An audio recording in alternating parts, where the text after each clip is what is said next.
You're not planning on quitting today, are you, Slee? What happened? Just everybody else is. Everybody else is walking out the door and saying, I've had enough. You're here for a while? Well, if I was 72 years old and rich. I had a lot of money, I don't think I'd be going till 72 years old. I'm glad that you're here. Roars to you, Em. Good morning. Buenos dias, Jorge. Hey, buenos dias. How you doing? Jorge, Good. guy. We're a pretty good guy. We don't have to tell everybody how good of a guy he is. I think everybody knows. Yeah, That's no, We don't need to get the details, but it's a good guy right there. Yes, it is. Yes, Good it guy is. right there. We'll take care of that. It's Emily's decision day today. Oh, yeah. Do we have like a theme music for like the decision from LeBron James? Yeah, well, it's like when the kid that's going to go and decide where they're going to go play their college sport. They have all the hats lined up on the table, and they put on the Alabama hat or the Ohio State hat. Right, exactly. Hey, we have the cameras ready in the conference room, so as soon as the show's over, she's gonna walk in there and make the announcement. And she's gonna hold up a bag from wherever it is to go bag from wherever it is that we're Hold going. it up, think that's what we're taking, and then say nope. Mastro's, Morton's, Jardín de Olivo, right on down the line of all the places. Did I get that right? Yeah. Well, there are options. There are options. Okay. I think the music that obviously most sense, Genuine, My Pony. Whatever it takes. Not that song. I don't know. Whatever it takes. How you feeling, Slee? Feeling good, buddy. Yeah. Yeah. We, you and I, we had we've been communicating during these shows, primarily during the breaks, and we're talking about how we're trying to get some steps in every single day. Which, by the way, I ended up still doing I had to do it yesterday because of yesterday. 0 steps yesterday. Whatever the steps are from my car to the front door and the front door to the couch, that's how many I got last night. So this is what our challenge is. Our challenge is being at this radio station. There are a lot of days that food just makes its way in. More often than not. More often than not. Yesterday, Pizza Hut came in. Delicious. By the way, they brought the boxes too. They handed me a box. They handed you a box. Bottom was warm. It really was. Supreme, a Hawaiian, great stuff. It was warm. It was terrific. So what we did was like any other person out in the world would do. We grabbed a slice of pizza. Mm-hmm. I grabbed a Hawaiian slice. You grabbed your slice that I think had everything on it. Had everything on it. We had our slice of pizza, and both you and I decided we're going to stop at one. Can I interrupt you real quick? Yeah.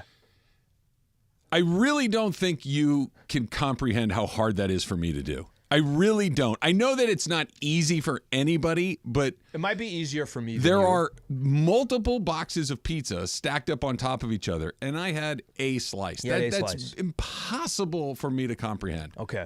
Jorge, we don't need to get into your count. Who cares? We're six. Did you really? Yeah. Damn. I had 2 of the Hawaiian, 2 of the Supreme, and then 2 of the cheese. Okay, so I thought 4 because by the time I got to Jorge in the back, he's putting up the podcast and everything else, right? At that point, he already had kind of like I had 4. I'm like, whoa, okay, I didn't know you had 4. He can eat. But the way he had the 4 was a little covert, like ninja action. I didn't know he had 4, so he got all the way up to 6. Yeah, but it cost me. So you and I think, that we're stopping at our 1 and we're good to go. We go to start, recording promos, this, that, and everything else. What's the sandwich? What's it exactly called? So the place is normally called Giada, which is in kind of like Melrose area, like Mid-Wilshire kind of area. Okay, and because it's Sopranos' 25th year anniversary, Chris is coming out and he's bringing Cetrials.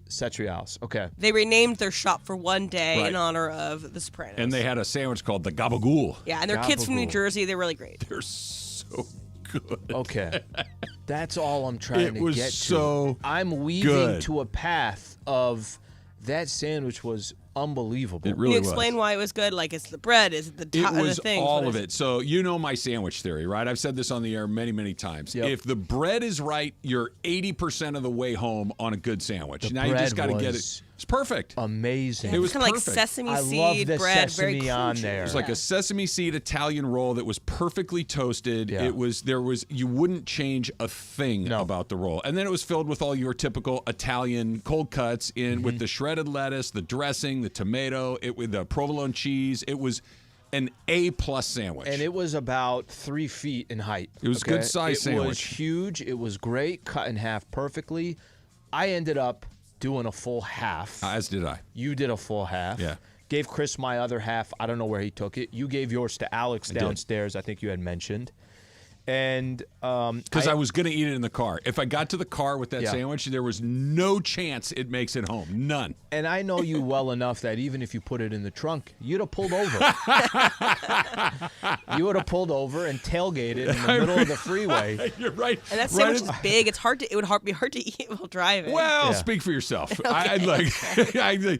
I'm not saying it wouldn't be messy and there wouldn't be lettuce shrapnel and all over the mortadella bits on the windshield, but I would have got through This guy told me early on when we started doing a show together that he eats burritos on the road. Yep. And there's a green and red salsa basically on the dashboard. And he's just going as anything he goes. that doesn't have that you have to have a utensil, right? Like a soup, you have to have a spoon, right. or a spaghetti, you'd have to have a fork, or what.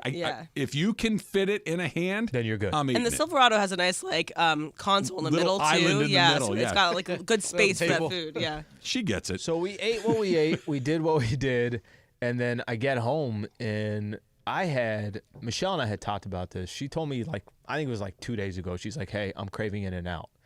But we weren't going to go that day. It was I don't know, 9, 10 o'clock at night. She didn't want it that night. She's just the perfect time to go to In-N-Out. Honestly, yeah. She's like, I'm craving In-N-Out. Okay. And I'm like, all right, well, I got the Laker game on, what was the last Laker game? Tuesday. I'm like, okay, let's go Wednesday. Wednesday I can go. It's a crap, that Laker game. She's like, let's go Wednesday. I get home yesterday. And she's like, hey, are we still on for In-N-Out? I'm like, it's a complete crap. We're going to hear that a lot. It's the best. We're going to hear that a lot. So I get home and she's like, hey, we're still going to In-N-Out, right? I'm like, I can't. I got to abort mission. She's like, why? I said, because I just ate everything in front of me for the last hour at the station. And all of it was great. And she just...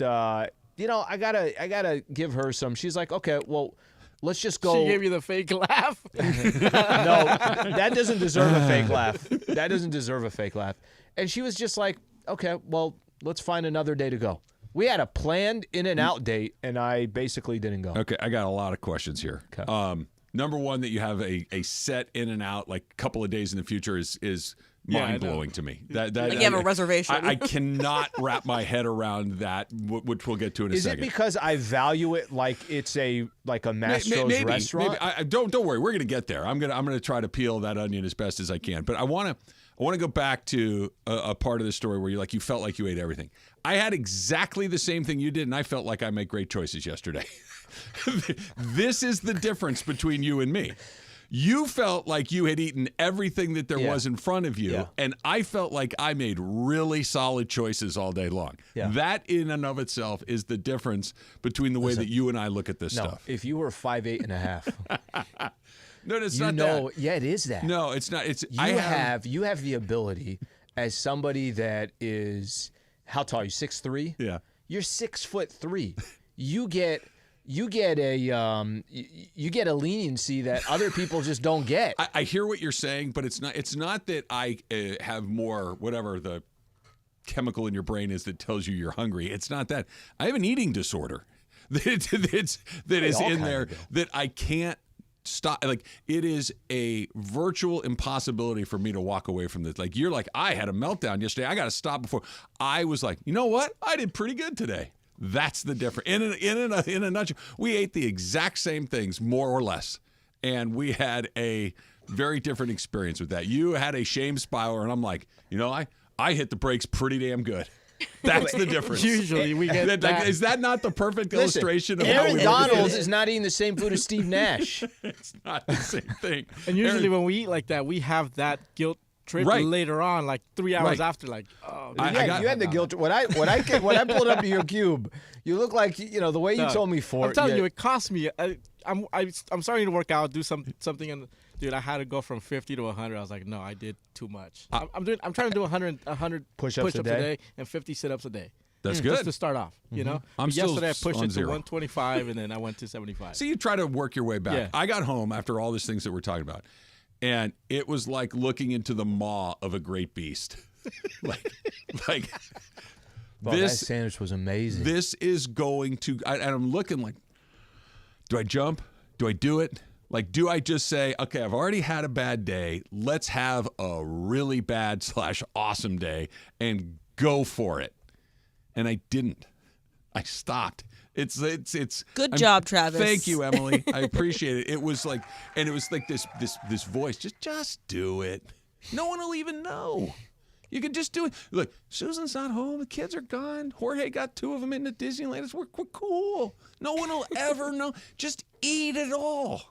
That's literally the conversation addicts are probably having with themselves, but it is also kind of in the same realm. It's the exact same thing. Have a couple more drinks. Have this. I could have it cleaned that. up before anybody gets home. They never even. Do you throw the trash out outside, like straight to the bin? Yeah. Well, of course. Or you drive somewhere else and throw it in a dumpster. You walk down to the street corner, put it in a trash can. You put it in somebody else's trash. Yes, you do it the that's name. it.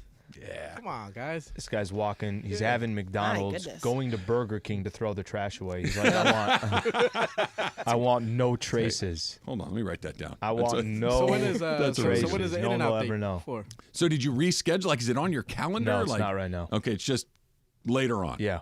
Later on. I kept telling her, I'm like, just go get it. She's like, no, I don't want to go get it. I'm like, all right, then don't go. In-N-Out is one of my favorite things in the world, but it's always what you described, where Michelle said to you, hey, you know what sounds good? In-N-Out.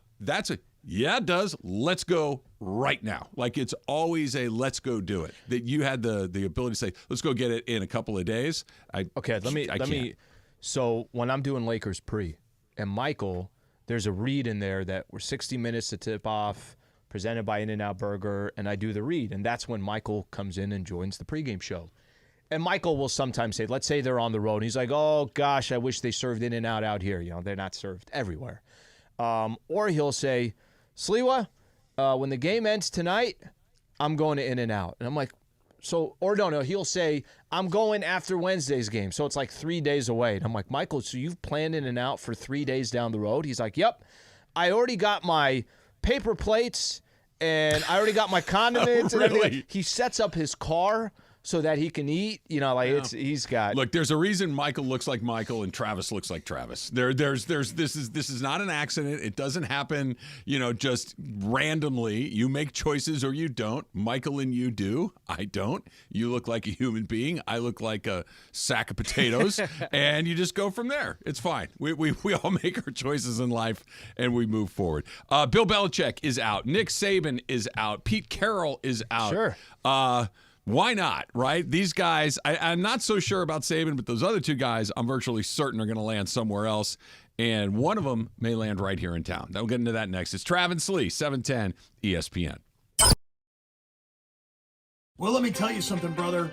This Monday at Yalava at the 909 Sports Bar, the greatest sports bar on the planet, it's Monday Night Football, the playoff edition, and we're giving away a ton of money. Oh, yeah, that's right. And special thanks to Bud Light, making our NFL playoff parties happen. Whoop, whoop. The Genesis Invitational is coming here to Los Angeles. They're taking over Riviera from February 15th to the 18th, and you have a chance to win a spot in a dream foursome to play golf with me. Trust me, you're going to have a good time. I absolutely promise. That's coming up on January 22nd. Here's how you do it. You listen to our show. You're caller number 7. You win tickets, and you get a chance to be entered in that dream foursome. Riviera is the best spot in town. You want to be a part of that Genesis Invitational, genesisinvitational.com. Don't forget, listen to the Travis Lee Show starting at 10 a.m. every single day. You're going to have fun, I promise.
Hey, it's John Ireland, and I'm at Ralph's in Redondo Beach. You got to check this place out. It's at 1413 Hawthorne Boulevard in Redondo Beach. And on January 15th, Mason and I are going to be here. Mason and Ireland, live remote with BBGO. Sasha Vujicic will be here, Derek Fisher will be here, and hopefully you'll be here too. It's all part of a big Lakers BBGO promotion. You can win BBGO, you can win Lakers swag, you even have a chance to win courtside seats. Don't miss it. Ralph's in Redondo Beach. This place is huge. Check it out. This may be the biggest supermarket I've ever seen. Be sure to join us January 15th. Ralph's in Redondo Beach. Derek Fisher, Sasha Vujicic, Mason, Ireland, and BBGO.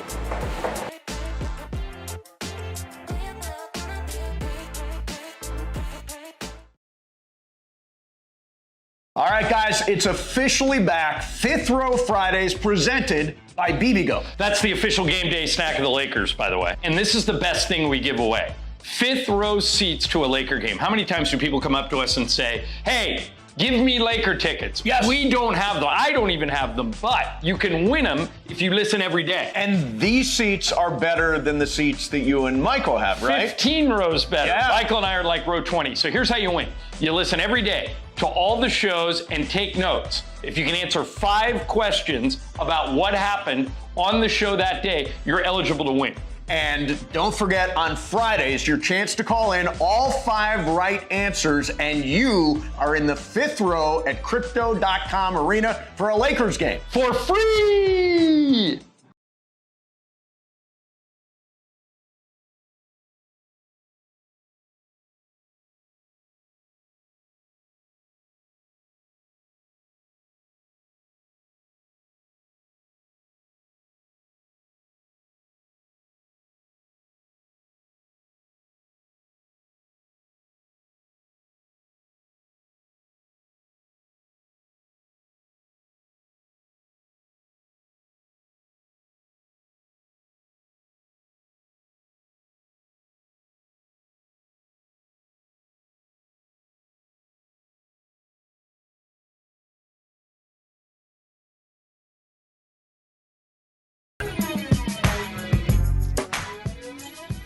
You should get that in and out appointment on the books. I'm just saying, like, if you're gonna schedule it.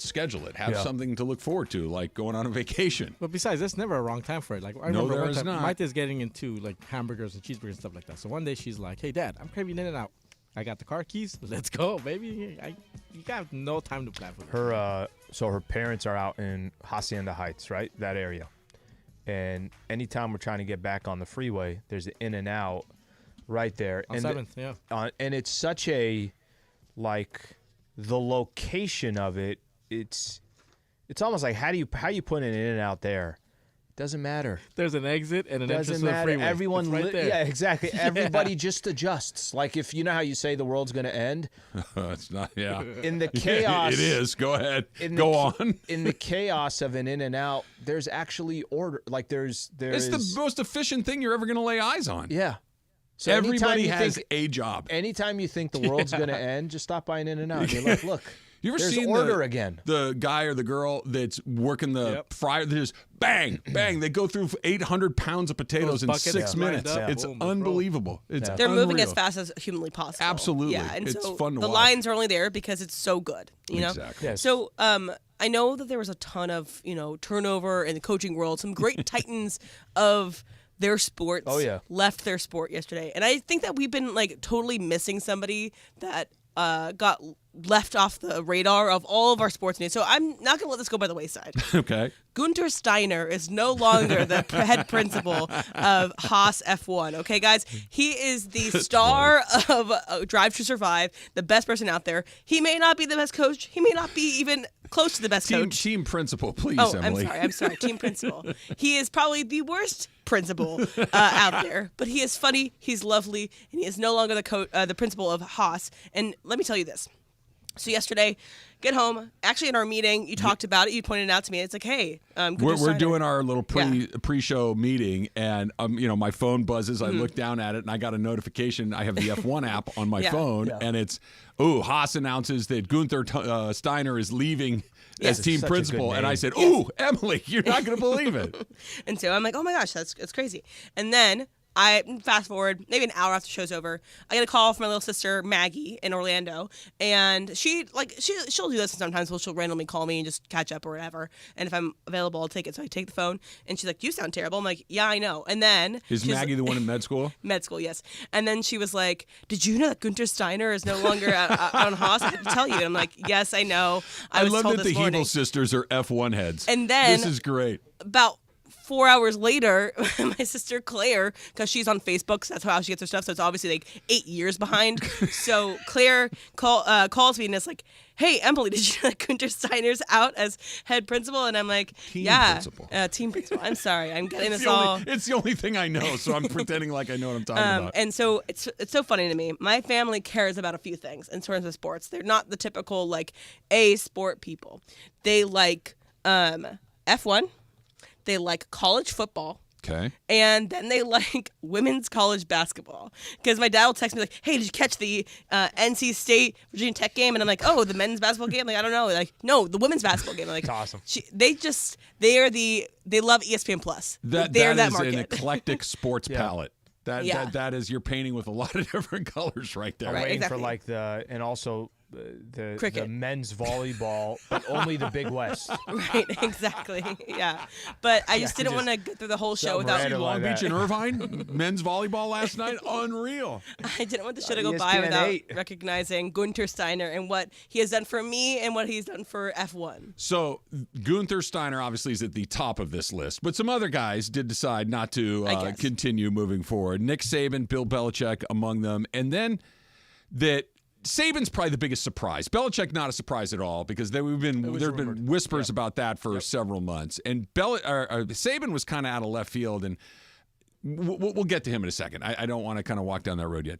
But when we were in crosstalk yesterday, right, that the news of Pete Carroll getting demoted, kicked upstairs, fired, from common agreement, whatever it was, it's like, really? Like, Pete Carroll is not going to be the coach of the Seahawks anymore? And they released a statement saying, by mutual agreement, blah, blah, blah. And then Pete Carroll did a press conference. And let me ask you this. Does this sound like somebody who doesn't want to coach anymore? I'm freaking jacked. I'm fired up. I'm not tired. I'm not worn down. You guys tried your best. You didn't wear me out. It's the end of the season. I'm supposed to be, go lay on a cot somewhere. I ain't feeling like that. And what's coming? I don't know. I got no idea. And I really don't care right now. But I do. I'm excited about it. Does that sound like somebody that wants to walk upstairs and sit in a boardroom and go through coaching resumes? He sounds like like he lost his motivation. Right. He sounds like he needs one of those help books, those self-help books. Okay, let me say it, because you said it yesterday, and the first thing John said when he came in was, this guy is not, if you think he's stopping, he's not stopping. I hadn't even heard that. So this is the first time I'm hearing this specific quote. I heard him more when he was emotional, when he was thanking and kind of going through the list, looking back on what he was able to accomplish in Seattle, which is an incredible career. Sometimes we get caught up in somebody's age and we say, hey, they're going to stop doing what they're doing because they're 70 years old, 65 years old. Hey, you're going to retire at 65. Carroll's 72. And that's what I was kind of getting at. You're going to retire at 65, right? Well, God, I hope so. Some person might be thinking in their head, I'm done at 60. Somebody might be thinking in their head, hey, if I stop working, that's not good for me. I'm going to work till I'm 80, 85 years old. Pete Carroll does not sound and does not look like somebody that said, I did everything I was supposed to do. And like you just mentioned, I want to now just kind of go sit and enjoy my life. Enjoying his life is coaching. Exactly right. Enjoying his life, waking up in the morning and having a purpose, is by doing the things that he has been doing. So I think the age thing doesn't really matter, and I think that clip says it all. No, he's not done with doing whatever he wants to do. that the Chargers haven't already flown him down here and started the process of getting him as their head coach is already a failure on their part. They can fix it by getting on it today. This is such a no-brainer to me. I want to just listen to it again. I want to play it again. Think about the Pete Carroll you remember at SC. Think about the Pete Carroll that we've seen for the last decade and a half up in Seattle coaching the Seahawks, and listen to this guy. I'm freaking jacked. I'm fired up. I'm not tired. I'm not worn down. You guys tried your best. You didn't wear me out. It's the end of the season. I'm supposed to be, go lay on a cot somewhere. I ain't feeling like that.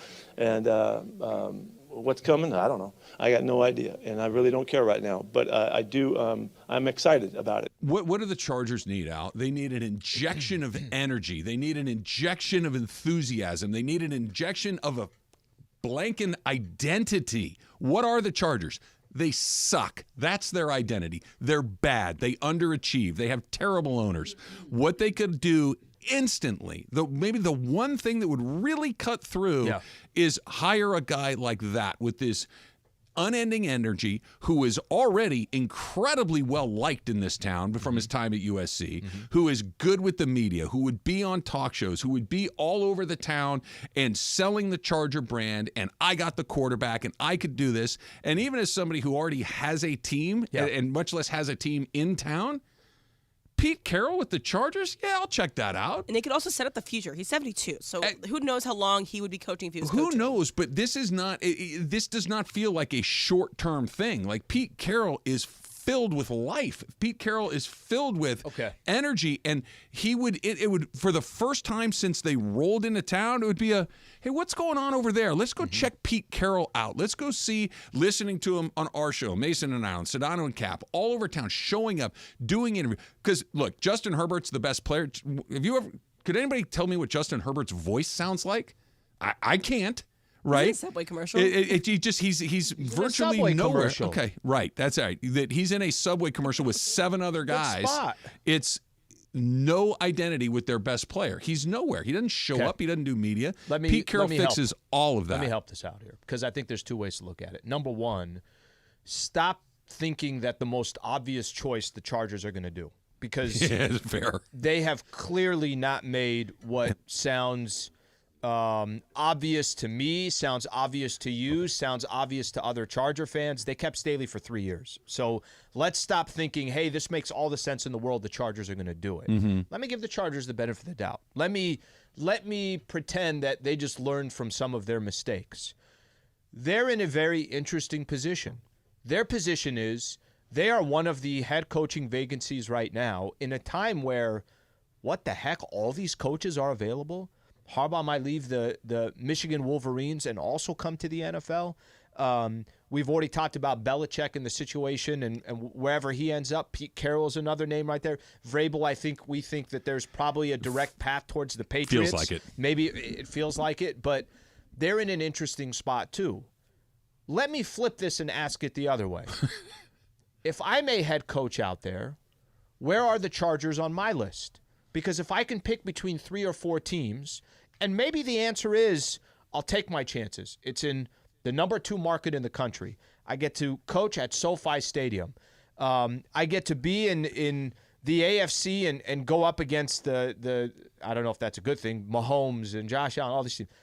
I think the other question that you have to ask, even if the Chargers want to come calling and say, hey, we'd like to offer you a position here, where are the Chargers on that list of some of these other teams and some of these coaching vacancies available? I think that Pete Carroll can overcome those challenges, and I'll tell you why. It's coming up next. It's Travis Slee, 710 ESPN. And when I'm not talking about Pete Carroll and doing that, Slee, I like to go watch some NASCAR out at the Coliseum. Checked out the Clash at the Coliseum the last couple of years. Can't wait to go back. The top drivers of the NASCAR Cup Series and Mexico Series are going to race at one of America's best venues, surrounded by the best in entertainment. I've seen Wiz Khalifa, Ice Cube, Pitbull, Cypress Hill. These are the guys that I've seen. It's a great day. It's going to be the best. The Busch Light Clash at the Coliseum, coming to LA on February 4th. Get your tickets right now at NASCARclash.com.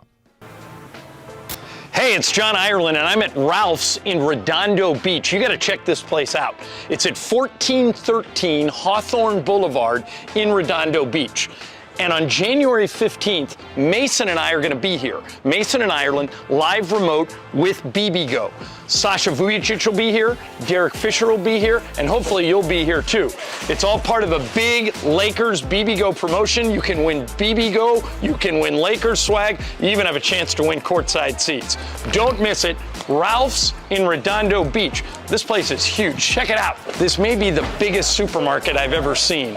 Be sure to join us January 15th. Ralph's in Redondo Beach. Derek Fisher, Sasha Vujicic, Mason, Ireland, and BBGO.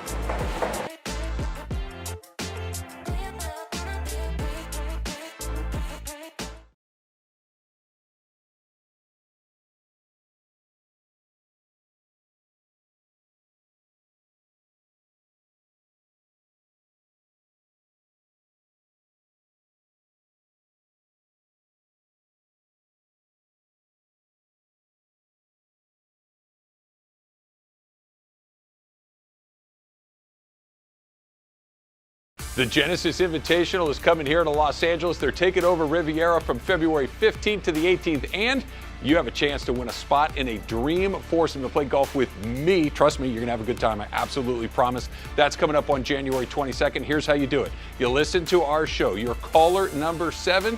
You win tickets, and you get a chance to be entered in that dream foursome. Riviera is the best spot in town. You want to be a part of that Genesis Invitational, genesisinvitational.com. Don't forget, listen to the Trav and Slee Show starting at 10 a.m. every single day. You're going to have fun, I promise. Well, let me tell you something, brother.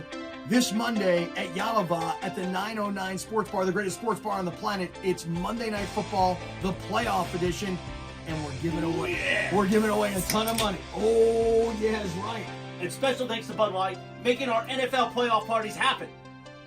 Whoop, whoop. All right, guys, it's officially back. Fifth Row Fridays presented by BBGO. That's the official game day snack of the Lakers, by the way. And this is the best thing we give away. Fifth row seats to a Laker game. How many times do people come up to us and say, hey, give me Laker tickets? Yes. We don't have them. I don't even have them, but you can win them if you listen every day. And these seats are better than the seats that you and Michael have, right? 15 rows better. Yeah. Michael and I are like row 20. So here's how you win. You listen every day to all the shows and take notes. If you can answer 5 questions about what happened on the show that day, you're eligible to win. And don't forget, on Fridays, your chance to call in all 5 right answers, and you are in the 5th row at Crypto.com Arena for a Lakers game. For free!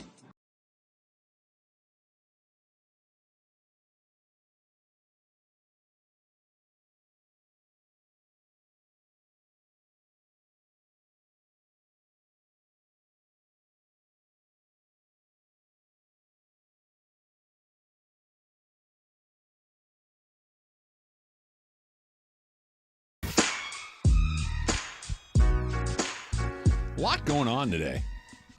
Slee's scheduling in and out appointments. Dodgers are making trades. Yeah. We're going to be giving away more Genesis Stream foursomes, tickets to the event and everything, so stay tuned for that. Absolutely. I called for a reservation. I tried going on Yelp. Tried setting it up through Open Table. We'll get into it a little bit more in detail, but the Dodgers have made another deal. Yency Almonte and Michael Bush are being traded to the Cubs for a couple of prospects like, yeah. moving forward. It feels like kind of the move before the next move. What do you mean? Why that doesn't? How can you make another move? What do you mean a move before a move? The move before. You keep hearing the same thing I'm hearing. Yeah. Bieber, Clase, Cease. There's still a lot of names out there that get attached. At what point is it illegal? No point. They got all the money. They got all the moves. Like, you know my feeling. But we'll talk more about that. The Yency Almonte, who has been on again, off again, pretty good for the Dodgers, has had a little bit of health issues along the way. Michael Bush is a big-time prospect that never really got a good, long look to try to set his path in Major League Baseball with the Dodgers, and maybe that'll happen with the Cubs. But I can't imagine that the Dodgers are trading those guys to get 2 prospects for the future. This feels like we're setting up some 40-man roster space to go do something else. That's what that feels like. I will comment for all of baseball. No comment. All right, so Pete Carroll to the Chargers. it feels like such a no-brainer to me. And you bring up some good points. The Spanoses as owners are maybe not the worst owners in the league, but they're in the bottom 5, right? They're not good owners. They're not good owners, Yep. I guess is the best way of putting it. That the competition in the AFC West and in the AFC, generally speaking, and that the roster for the Chargers is pretty good, but it's aging, right? You've got some financial stuff that you got to figure out. Okay. Here's why I think that would not matter a whole hell of a lot to Pete Carroll. Mm-hmm. Think of the 2 places that Pete Carroll has had most of his success, his greatest successes, I guess is a better way of putting it. USC and Seattle. There you go. Mm-hmm. Pete Carroll was USC's 5th choice that year. They offered the job to 4 other people before he ultimately got it. And you know why the first 4 guys said no? I don't want to touch that thing. That thing sucks now. I'm staying away from that. SC, that thing was rotten. Nope, don't want it. I'll stay at Oregon State. I'll stay in the NFL. I'll go do all the Mike Bellotti, I think. I'll stay at Oregon. No, I don't want that. I'm going to stay here. Pete Carroll goes, I'll do it. Came in, crushed it, re-established the brand of SC football as SC football. They were as big of a brand of anything in LA. They were there. It's Lakers, Dodgers, USC. Yep. I mean, it was equal playing field. So that thing's kind of dying over there. That doesn't scare him. Seattle wasn't racking up NFC championships before he got there. Yeah. Seattle was not the 49ers or the Steelers or the Patriots or one of those. And maybe he didn't turn it into that. They went to the Super Bowl twice. Pete Carroll's teams were almost never bad. They were somewhere between average to pretty darn good over a long period of time. Toe-to-toe with the Patriots for like a 4-year period. Absolutely. So him walking into a place that feels like, that's not really a place that you go to have success. He didn't care. He's done that twice before and come out on the other side looking pretty damn good. I think he loves that. I think the other advantage is he is 72 years old. So let's stop pretending that he's 72. So if it's maybe, let's say it's a 2-3 year window with a team, with a franchise. One of the advantages that the Chargers also has with their roster is you don't have to start from scratch. You got your quarterback there. You got some real players that are there. Now, I know that they spent a lot of money in the offseason. They're going to have to figure some stuff out with the roster that they do have. But this doesn't have to be, if you're not bringing in a coach that's 55 and it's a 5-year plan, that's okay, because you're also in a situation where can we just get him in to start cleaning up some things, figure out some things in a 2-3 year window? It's the opposite of what they've done, too. Like, you think about the coaches that they've had since they came to L.A. They've had Anthony Lynn and Brandon Staley, who were coordinators on other teams, the young, first opportunity to be a head coach, et cetera, et Not cetera. established yet. It didn't work, right? For reasons, different reasons for Lynn than there were for Staley, but neither one of those guys really got the success that you were hoping for. You need to go to like you're talking about, a more established brand name. And I am not you got to make a splash, you got to win the press conference, you got to try to compete with the other things in LA. Usually what you need to do is you got to figure out a way to be good, and that other stuff will follow. This does both. This does both of those things. The Chargers would be, you've said it 100 times, Al. I'm going to steal your line. Yep. Imagine if Sean McVay coached the Chargers. What would that look like? What would that team? How many games would that team win? Well, if they this just drop freaking Rams team just won 10. Right. Yeah. Right. So just drop Pete instead of Brandon Staley. Put Pete. How much better is that team? Just instantly, same roster, same built-in problems. How much better is that with Pete Carroll there, and all of the off the field stuff that people love? Pete Carroll in LA, they love him. Mm-hmm. I really don't, other than he's old or older than maybe the perfect candidate. That guy acts like he's 32, not 72. If he's to come in and get an interview with the Spanos and get an opportunity to potentially coach the Chargers, I will say the thing that's going to be most important, and it has to be for him, he's got to run the show. Those guys get in the way. Those guys will find a way to get in the way. I'm going to read. I don't know how many times I've read this quote, but I think it's important to read it. Anthony Lynn, when he was up with the Niners, what was one of his quotes? "This organization will do whatever it takes to win. Resources out the ears. That was different for me compared to what I was going through in L.A." So he says this, and I don't think he's trying to take a shot. I think he was telling the truth. So I think there's a part of me that also says if Pete Carroll has mutual interest in the Chargers, and the Chargers say, hey, we want this guy for all the reasons that you just said, you also got to make sure that ownership is not in the way, and that's obviously important for Pete Carroll. This is potentially really good news for the Rams, too, because, look, John Schneider, the GM in Seattle, is one of the more highly regarded general managers in football. So you got a guy in there that knows what he's doing, and him identifying the right candidate, I think there's a good chance that he'll find somebody really good. You have an ownership, the Allen family owns the Seahawks, so they have limitless resources to do whatever they want if they want to do it. But there's a world that exists, and probably more likely than not, that whoever they hire to be the next head coach of the Seahawks is not going to be as good at it as Pete Carroll. Pete Carroll's a really good NFL head coach. Now, all of a sudden, you already got Shanahan in the pond, right? You got McVay in the pond. Carroll in there was certainly an equal of both of those two guys. Yep. You're going to have a Shanahan, McVay level guy come in there right now? The Cardinals are, yeah, right. But the Seattle Seahawks could all of a sudden fall into that next tier in their own division because a very, very good NFL head coach just got shown the door. And even if that coach they bring in, which I'll give them the benefit of the doubt that they'll bring in a good coach, it's going to take time. It's going to take time, right? It's not going to be rebuilt overnight, even though technically in the NFL you can rebuild it overnight. But wouldn't Seattle be one of the best options on the table if you're a free agent head coach right now? You know, they were knocking on the door of the playoffs. They have a serviceable quarterback. And but they're a good organization. They're a good organization. They could get another great quarterback to come. And so if you're a Ben Johnson with the Lions, you accept big money, you go and you create a new culture with Seattle. I agree with everything you said, but all that kind of stuff was there prior to Pete Carroll, and it didn't really work, right? That you have, I get it. And Geno Smith is kind of, is he good enough? Yeah, I guess. Would you like to do better? Definitely. So I think you got to find that piece. You got to figure out what Paul Allen was deeply committed to having this thing go. Paul Allen is dead, so who's in charge of this? Is the Allen estate as committed to this as the next guy?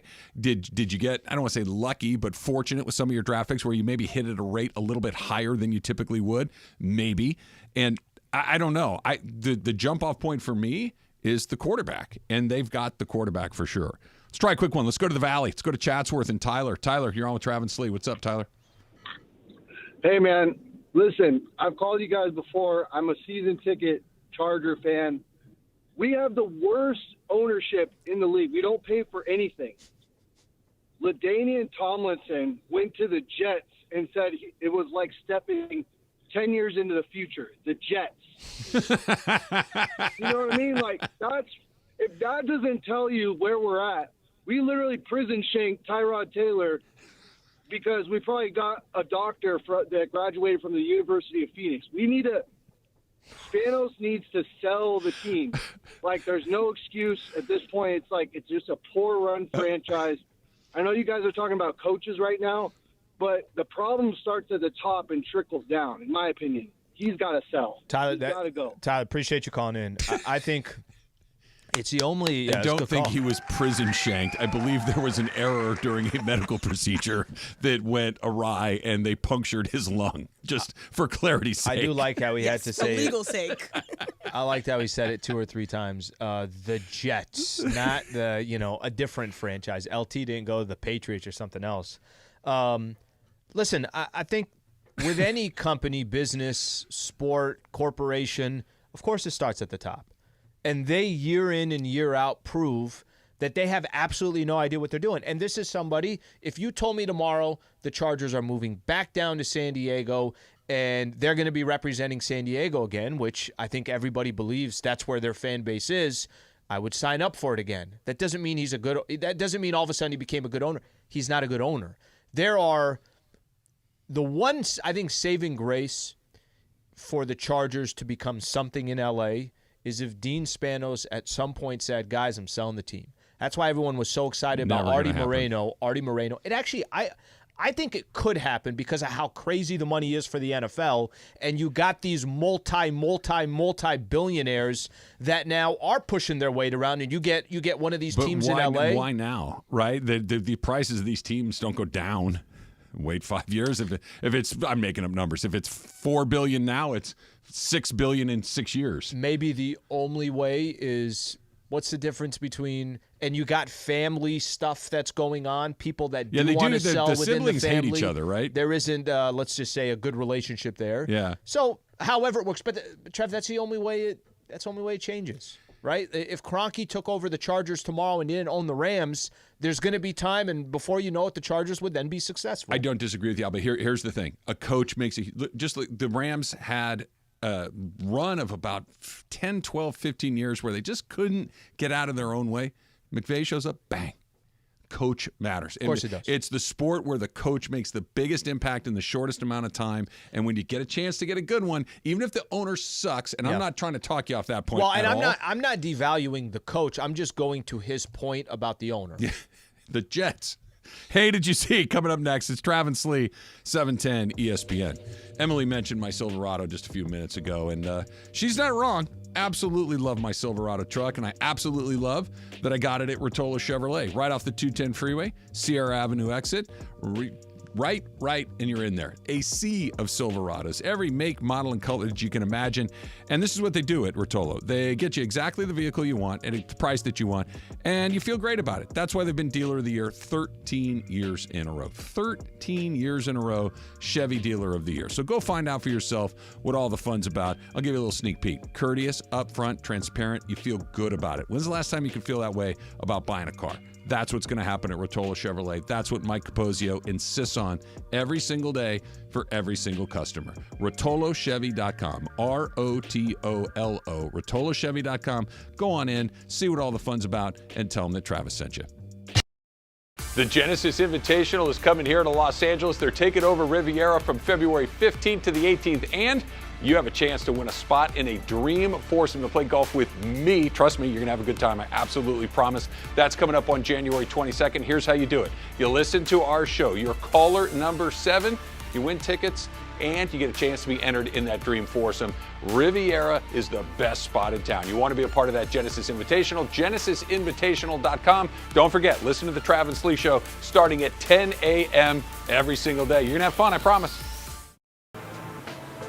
Hey, it's John Ireland, and I'm at Ralph's in Redondo Beach. You got to check this place out. It's at 1413 Hawthorne Boulevard in Redondo Beach. And on January 15th, Mason and I are going to be here. Mason and Ireland, live remote with BBGO. Sasha Vujicic will be here, Derek Fisher will be here, and hopefully you'll be here too. It's all part of a big Lakers BBGO promotion. You can win BBGO, you can win Lakers swag, you even have a chance to win courtside seats. Don't miss it. Ralph's in Redondo Beach. This place is huge. Check it out. This may be the biggest supermarket I've ever seen. Be sure to join us January 15th. Ralph's in Redondo Beach. Derek Fisher, Sasha Vujicic, Mason, Ireland, and BBGO.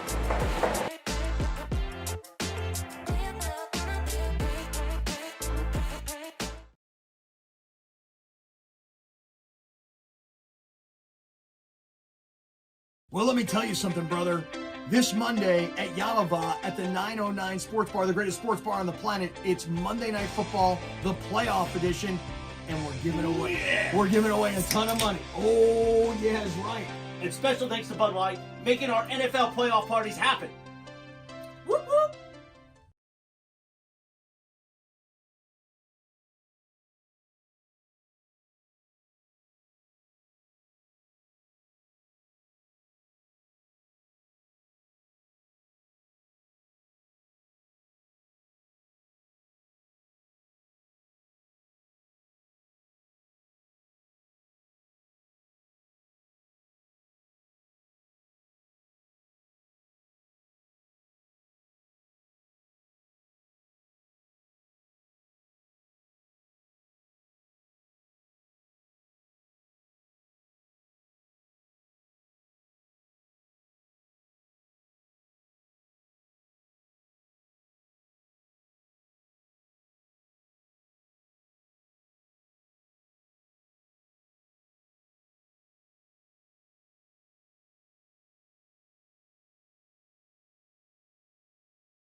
Travis and Sliwa, and it's time for the segment we do around this time, 10:40 a.m. on Tuesdays and Thursdays. Hey, did you see that sky today? Did you guys see that? Basically, the days we don't do Ask Slee, we do this thing. It's called Hey, Did You See? Did you see that? I saw it, I did it. Did you see the memo about this? I mean, I'm excited. You can tell by my read.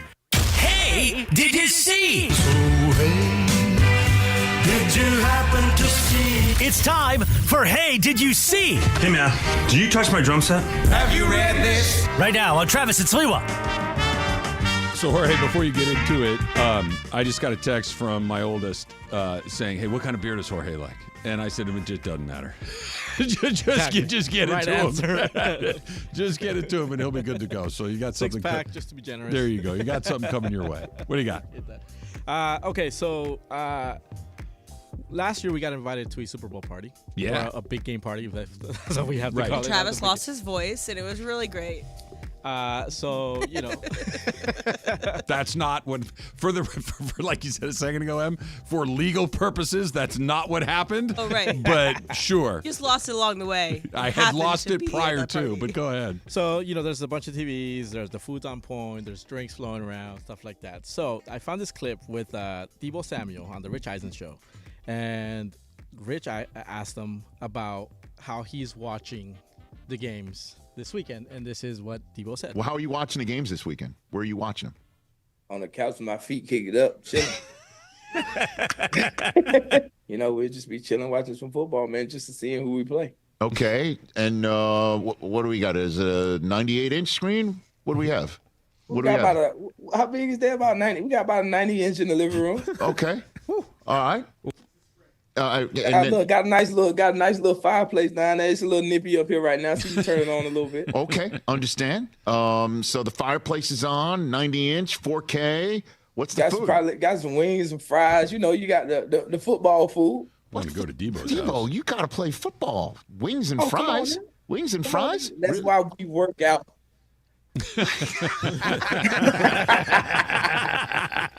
I work out too, but I can't. So you guys get the gist of that. So yes. If you're hosting an event, do you like hosting the event or do you like going to an event when it comes to watching games like this? Both are great.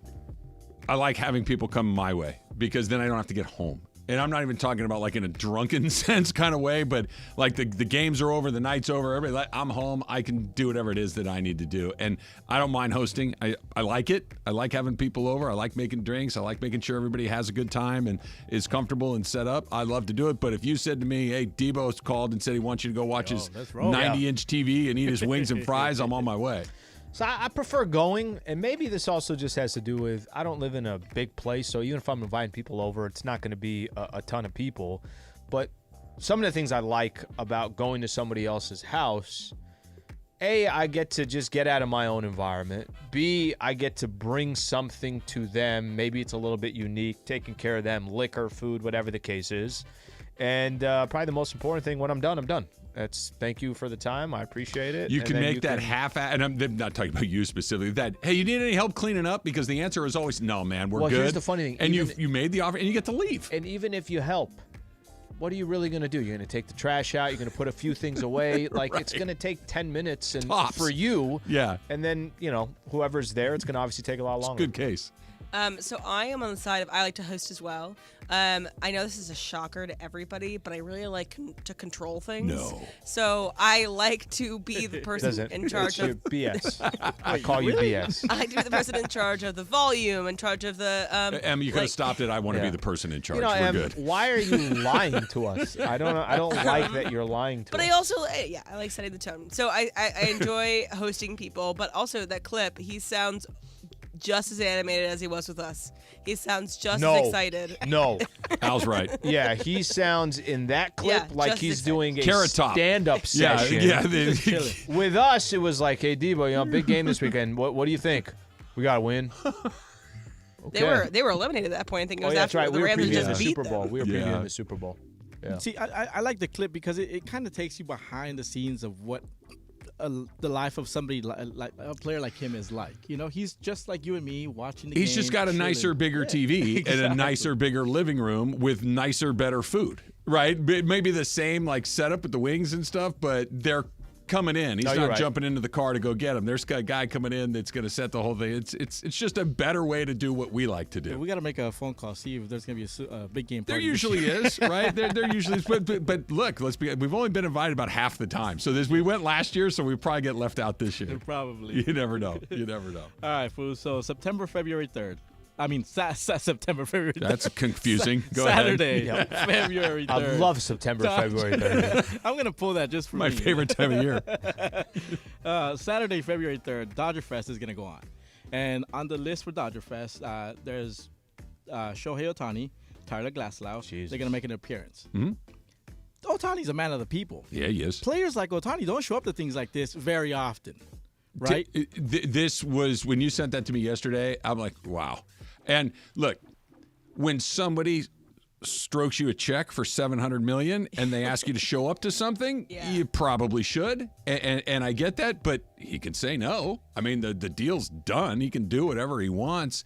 And I think what you're talking about, Jorge, is incredibly important because it isn't just I'm going to come and I'm going to hit home runs and I'm going to pitch for you guys. I'm going to become a part of this organization. He's buying in, I'm going to become a part of the identity of this baseball culture, this city culture, this Dodger culture. It's not just, I'm not an employee, I'm a partner in this. He's already doing it. I think going to the Rams game was a big part of that as well. And listen, for his brand, I know this is going to sound absurd.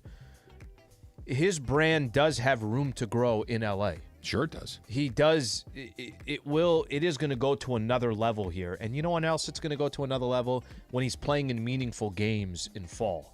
When he's playing in meaningful games in October. So something like this, maybe in year 5, when he's a Dodger, we might be looking at things differently. It's like, okay, hey, this is the 5th time that he's doing it. This is the 5th time Fan Fest.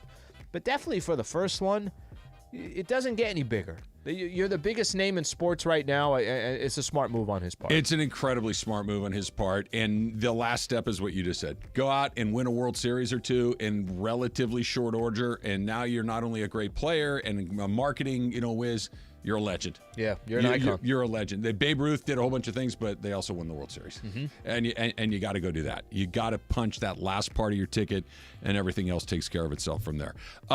Nick Saban, also out, Bill Belichick out, but Nick Saban leaving. The rest of college football should pay attention to one of the reasons why he's likely leaving. That's coming up next. It's Travis Lee, 710 ESPN. On your phone should be the Prize Picks app. If it's not, put it there. Go on your laptop, prizepicks.com/710, because Prize Picks is fun, it's easy, and you can win up to 25 times your money. You just pick between 2 and 5 players, and 2 and 6 players, I should say, and you can win up to 25 times your money. Here's how easy it is. Matthew Stafford this weekend against the Lions, more or less than 275.5 yards. Jared Goff against the Rams, 260.5 yards, more or less. That's Prize Picks. Get it right, win big. I'll go NBA. I know we do this kind of every time, and Trav likes to go on the NFL games. I'll go NBA. Anthony Davis, more than or less than 28.5 points. I'm going more than. We're all seeing what he's doing. Devin Booker, more than or less than 24.5 points. I'll go more there as well. With the Prize Picks Sports app, you could be making your picks right up to the fourth quarter. Join the 7 million Prize Picks fans today. Also, special offer from 710 ESPN. Take advantage of it. Why wouldn't you? Go to prizepicks.com/710. Use that code 710 for a first deposit match of up to $100.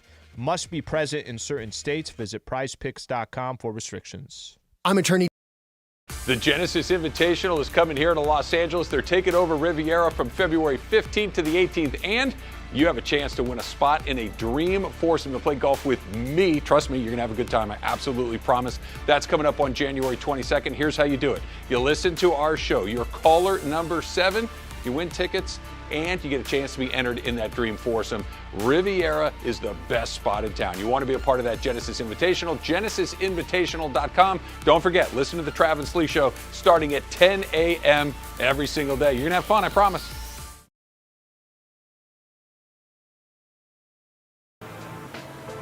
Hey, it's John Ireland, and I'm at Ralph's in Redondo Beach. You got to check this place out. It's at 1413 Hawthorne Boulevard in Redondo Beach. And on January 15th, Mason and I are going to be here. Mason in Ireland, live remote with BBGO. Sasha Vujicic will be here, Derek Fisher will be here, and hopefully you'll be here too. It's all part of a big Lakers BBGO promotion. You can win BBGO, you can win Lakers swag, you even have a chance to win courtside seats. Don't miss it. Ralph's in Redondo Beach. Welcome back, Greg. Okay, so you came in. That's why I'm here, Trav. But then you left. Yeah. And now you're back. You said get out. And I said, okay, fine. If that's what I got to do. I didn't say get out. I just asked why you were here. Those are different. Trav, why do you not like Greg? I don't know. Greg's all right. I'd love to hear why. No, give me the real reason you don't like it. You're all right. Okay. He's all right. That's it. Do you have any of that sandwich yesterday?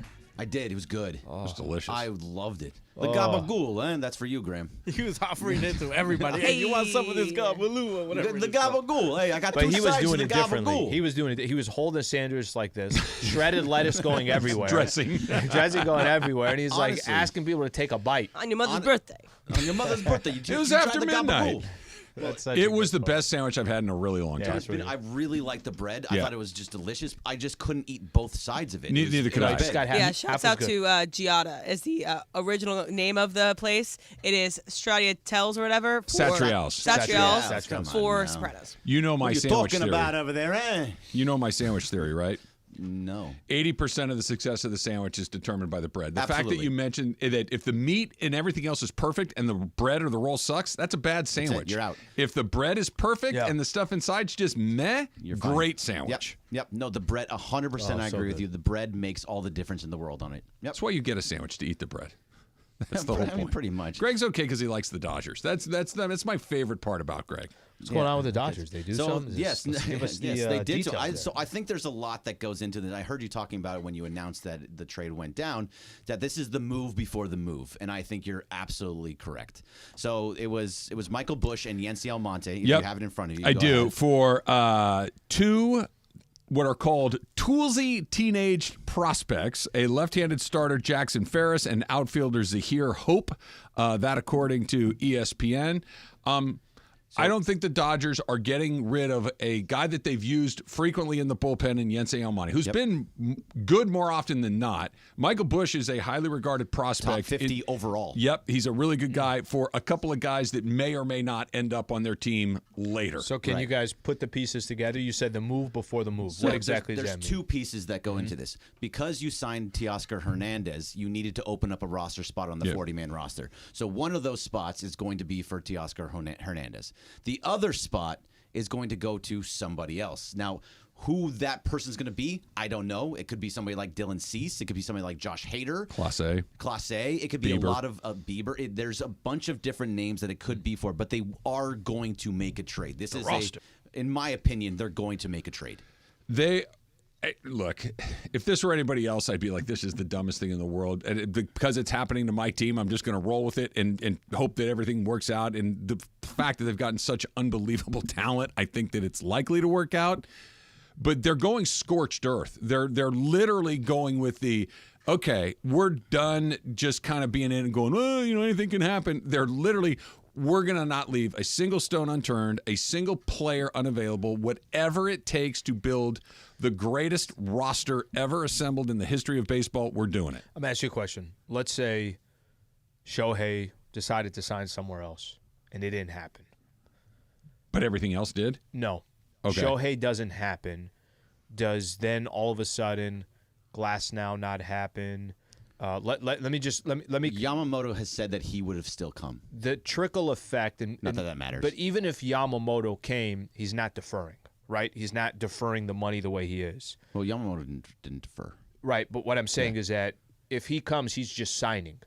Shohei signed, but then deferred. How much of, because Shohei came and said, I'm going to make $2 million a year, yes, scorched earth, we're going to do everything possible. They also haven't won. They haven't been consistent in the playoffs, so there's all that. But how much of this is also just not that they have no choice, but we're giving our word to Shohei Ohtani. You defer like you're talking about, we will spend every single dime that we have in order to put ourselves in a position to give us, there's nothing guaranteed, but the best chance to win. I just asked that question because is this more to do with the Dodgers going scorched earth, or is that more to do with when Shohei signed and said, here's $68 million a year that I'm not going to use? We're going to spend. It's the commitment to Shohei. That's exactly what it is. It is the commitment to Shohei. And last week when I came in here and was saying, I want just on the little bit on the edges, and you said, I want it now. No, they're doing it. That's what they're doing. That's what they're doing. I want the world. Exactly that, because that's what they're doing. They did all these things, and if they're going to find, if they say, we have a problem at this spot. It's small, but we have a problem. They're going to go fix it, and they're going to go get somebody that can be better at that position. They are not allowing one thing to be off. So that means if they're going to go get a left-handed starter, they're going to go get a left-handed starter. If they want somebody in the back of the bullpen, they're going to go get it. If they want a better option for a defensive guy at third base, they're going to go get it. They're going to fix everything that they can possibly fix. They burned the boats, so they have no excuses going forward. All they have in front of them is they have to win. My apology. The apology. Please, you're going to be waiting a long time for that. No, that's fine. It's 11:05. We don't break till 11:12. Go ahead. Yeah. Apologize. What they've done is they've taken what is typically a terrible idea and they've turned it into a good one. What they're attempting to do is not unlike what the Padres did last year. It's not unlike what the Phillies have been doing over the last couple of years. Where who's good? Harper's good. Give him all the money. Who's good? Turner's good. Hit him. Give him all the money. Who's good? Castellanos. Give him, you know what I mean? Like they're stacking guys, right? But what the Dodgers have done is they haven't just gone to, okay, who's available? Give him the Xander Bogaerts is available. Give him the money, right? That who's the Musgrove's available? Give him the money, right? It's Shohei Ohtani might be the best player to ever live. Give him the money. Yamamoto might be the best pitcher on the planet. At 25. Give him the money. That Teoscar Hernandez on a short-term deal, give him the money. That Glasnow is a guy. They're not just... There's risk. Let's not pretend like there isn't risk. I'm not saying there isn't risk, but it's less than what there typically is when you do this. I think where it gets risky is with whatever's coming next. Right, the Hernandezes of it all, but you've tilted it so far, and the biggest difference is you've put all of these new guys on a team that was already incredibly good. You're not trying to jumpstart a crappy team. You're trying to jumpstart a 100-win team. Right. You're trying to jumpstart a team that 2 years ago won 111 games. That it's not just, hey, how do we go from fourth to win the World Series? It's, why aren't we winning the World Series with a 100-win team? Well, let's go. Who are the 5 best players available? We just took 3 of them off the board. I'm going to say this because I think you say it all the time. The Dodgers do things their way. Mm-hmm. This is not the Dodger way. But that's Until not a bad now, thing. I guess, yeah. But that's, I'm not, I want to make sure that it's not the Dodger way. So for all those that have spent all that time talking about, no, the Dodgers just don't do things like that. Glasnow's deal for a pitcher. It's risky. That one's risky. Okay, but I'm going to go back to this. And as somebody that has no affiliation with the Dodgers as well, it's, even if it's risky, I don't think it's a bad thing to do. No, I don't either. I think the Dodgers do roll the dice in some. I think the whole, it's the Dodger way, they don't do this. Well, how many World Series have they stacked to say that's why we do it this way? That doesn't mean they don't have success. It doesn't mean they're not in the playoffs every single year. Yeah. But there is risk. The Yamamoto, he has not pitched one pitch in the United States and in Major League Baseball. It doesn't mean he's going to be an absolute baller. You're right. And the Glasnow thing that I mentioned, the I think Yamamoto, seeing the way he wiped out big league hitters in the WBC, he's gonna be a baller. I'm very convinced that he's going to be a good player. I agree with you, Slee, and I'm throwing this out there as an alternative theory as to why they did what they did now. The Dodgers have been trying to get Shohei Ohtani for 10 years, more or less. This wasn't new. And this could have been that he's the keystone to this whole thing, that they've been setting this whole thing. You're not trying to win until you get him, but we're drafting, we're being financially responsible, we're doing all these things. But now that I got the keystone, the brakes are off and we're just all in full speed ahead.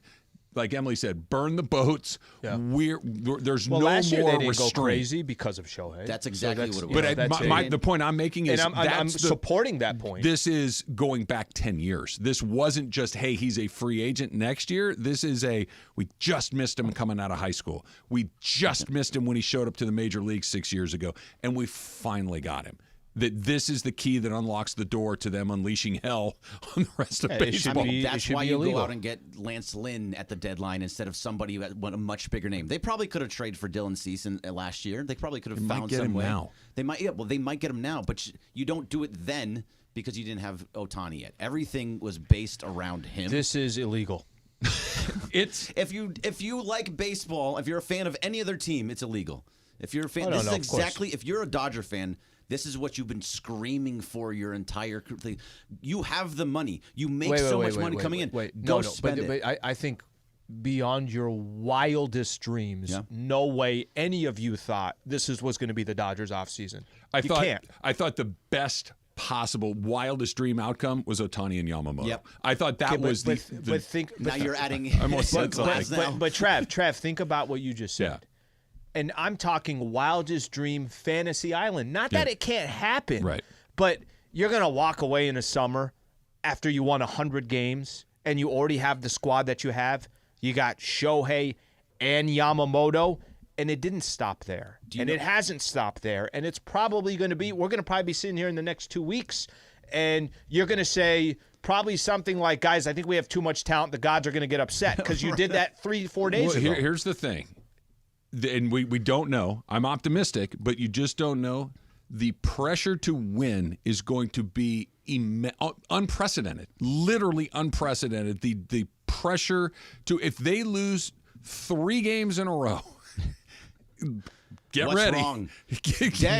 Dave. 3 games. They play 162. You're probably going to lose 3 in a row at some point. Can I ask you this? For Darvin Ham's situation, we're going to live and die by every single one of these games. In a sport where it has twice as many games as the NBA. Right. If the Dodgers got to the World Series and lost the World Series.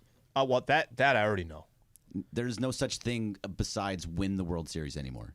Dave Roberts still have his job if he makes at the end of next year. Yeah, and they got to the World Series. Listen. They got to the World Series and they lost in 6 games because that's just baseball. As we like to say, is Dave Roberts? Because I said this the moment Shohei signed.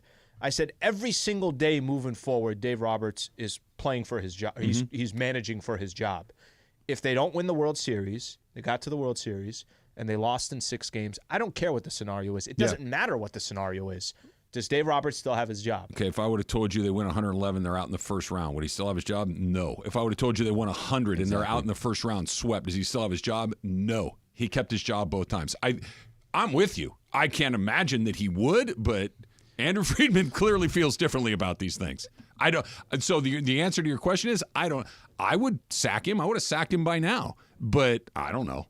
Because Andrew Friedman clearly does not feel the same way that you, I, and Berg do about it. And it's obvious that Andrew Friedman is going nowhere because Shohei Ohtani doesn't want him going anywhere. So whatever Andrew Friedman says or wants, we have to just say, yes, sir. Yep. I heard that's the price. There's rumors. I texted you that Shohei is some rumors Shohei wants out. Yeah. It's too much. Too much talent. Best chance to win a World Series ever. Imagine what he feels like having been escaped from that loony bin down the road, and all of a sudden he's put on the team that does everything exactly right after being on a team that does everything exactly wrong. You think that feels any good? LZ is going to join us next. LZ Granderson, old friend.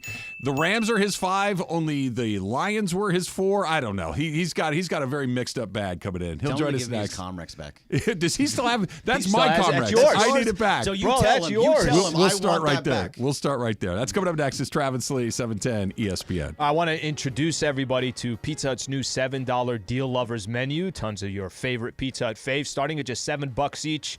We got some pizza yesterday. Trav was eating some pizza. I was eating some pizza. We appreciate them always coming in and bringing some great food delivered here to our studios. The $7 Deal Lovers menu, only from Pizza Hut. Order now, earn rewards for your next free pizza on the Pizza Hut app or at pizzahut.com. Product availability, prices, and participation vary.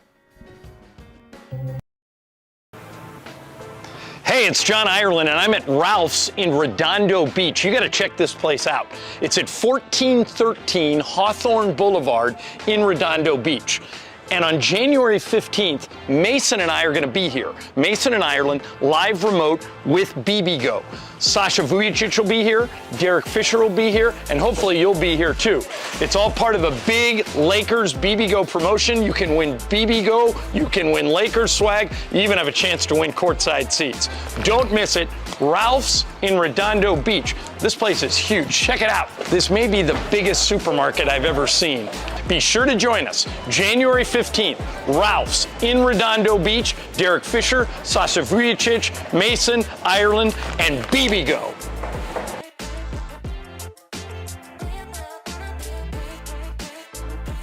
All right, guys, it's officially back. Fifth Row Fridays presented by BBGO. That's the official game day snack of the Lakers, by the way. And this is the best thing we give away. Fifth row seats to a Laker game. How many times do people come up to us and say, hey, give me Laker tickets? Yes. We don't have them. I don't even have them, but you can win them if you listen every day. And these seats are better than the seats that you and Michael have, right? 15 rows better. Yeah. Michael and I are like row 20. So here's how you win. You listen every day to all the shows and take notes. If you can answer 5 questions about what happened on the show that day, you're eligible to win.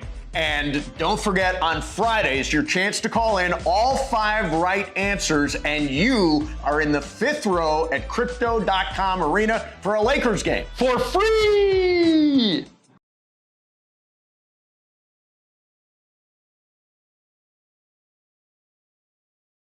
The Genesis Invitational is coming here to Los Angeles. They're taking over Riviera from February 15th to the 18th, and you have a chance to win a spot in a dream foursome to play golf with me. Trust me, you're going to have a good time. I absolutely promise. That's coming up on January 22nd. Here's how you do it. You listen to our show. You're caller number 7.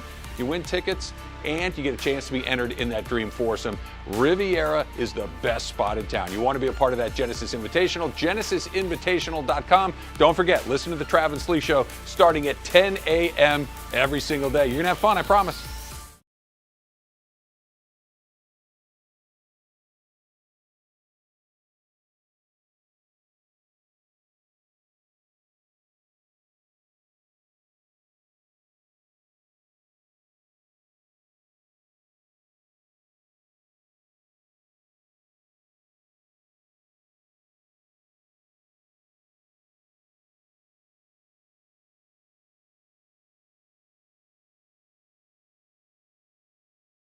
All right, guys, it's officially back. Fifth Row Fridays presented by BBGO. That's the official game.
On a Thursday.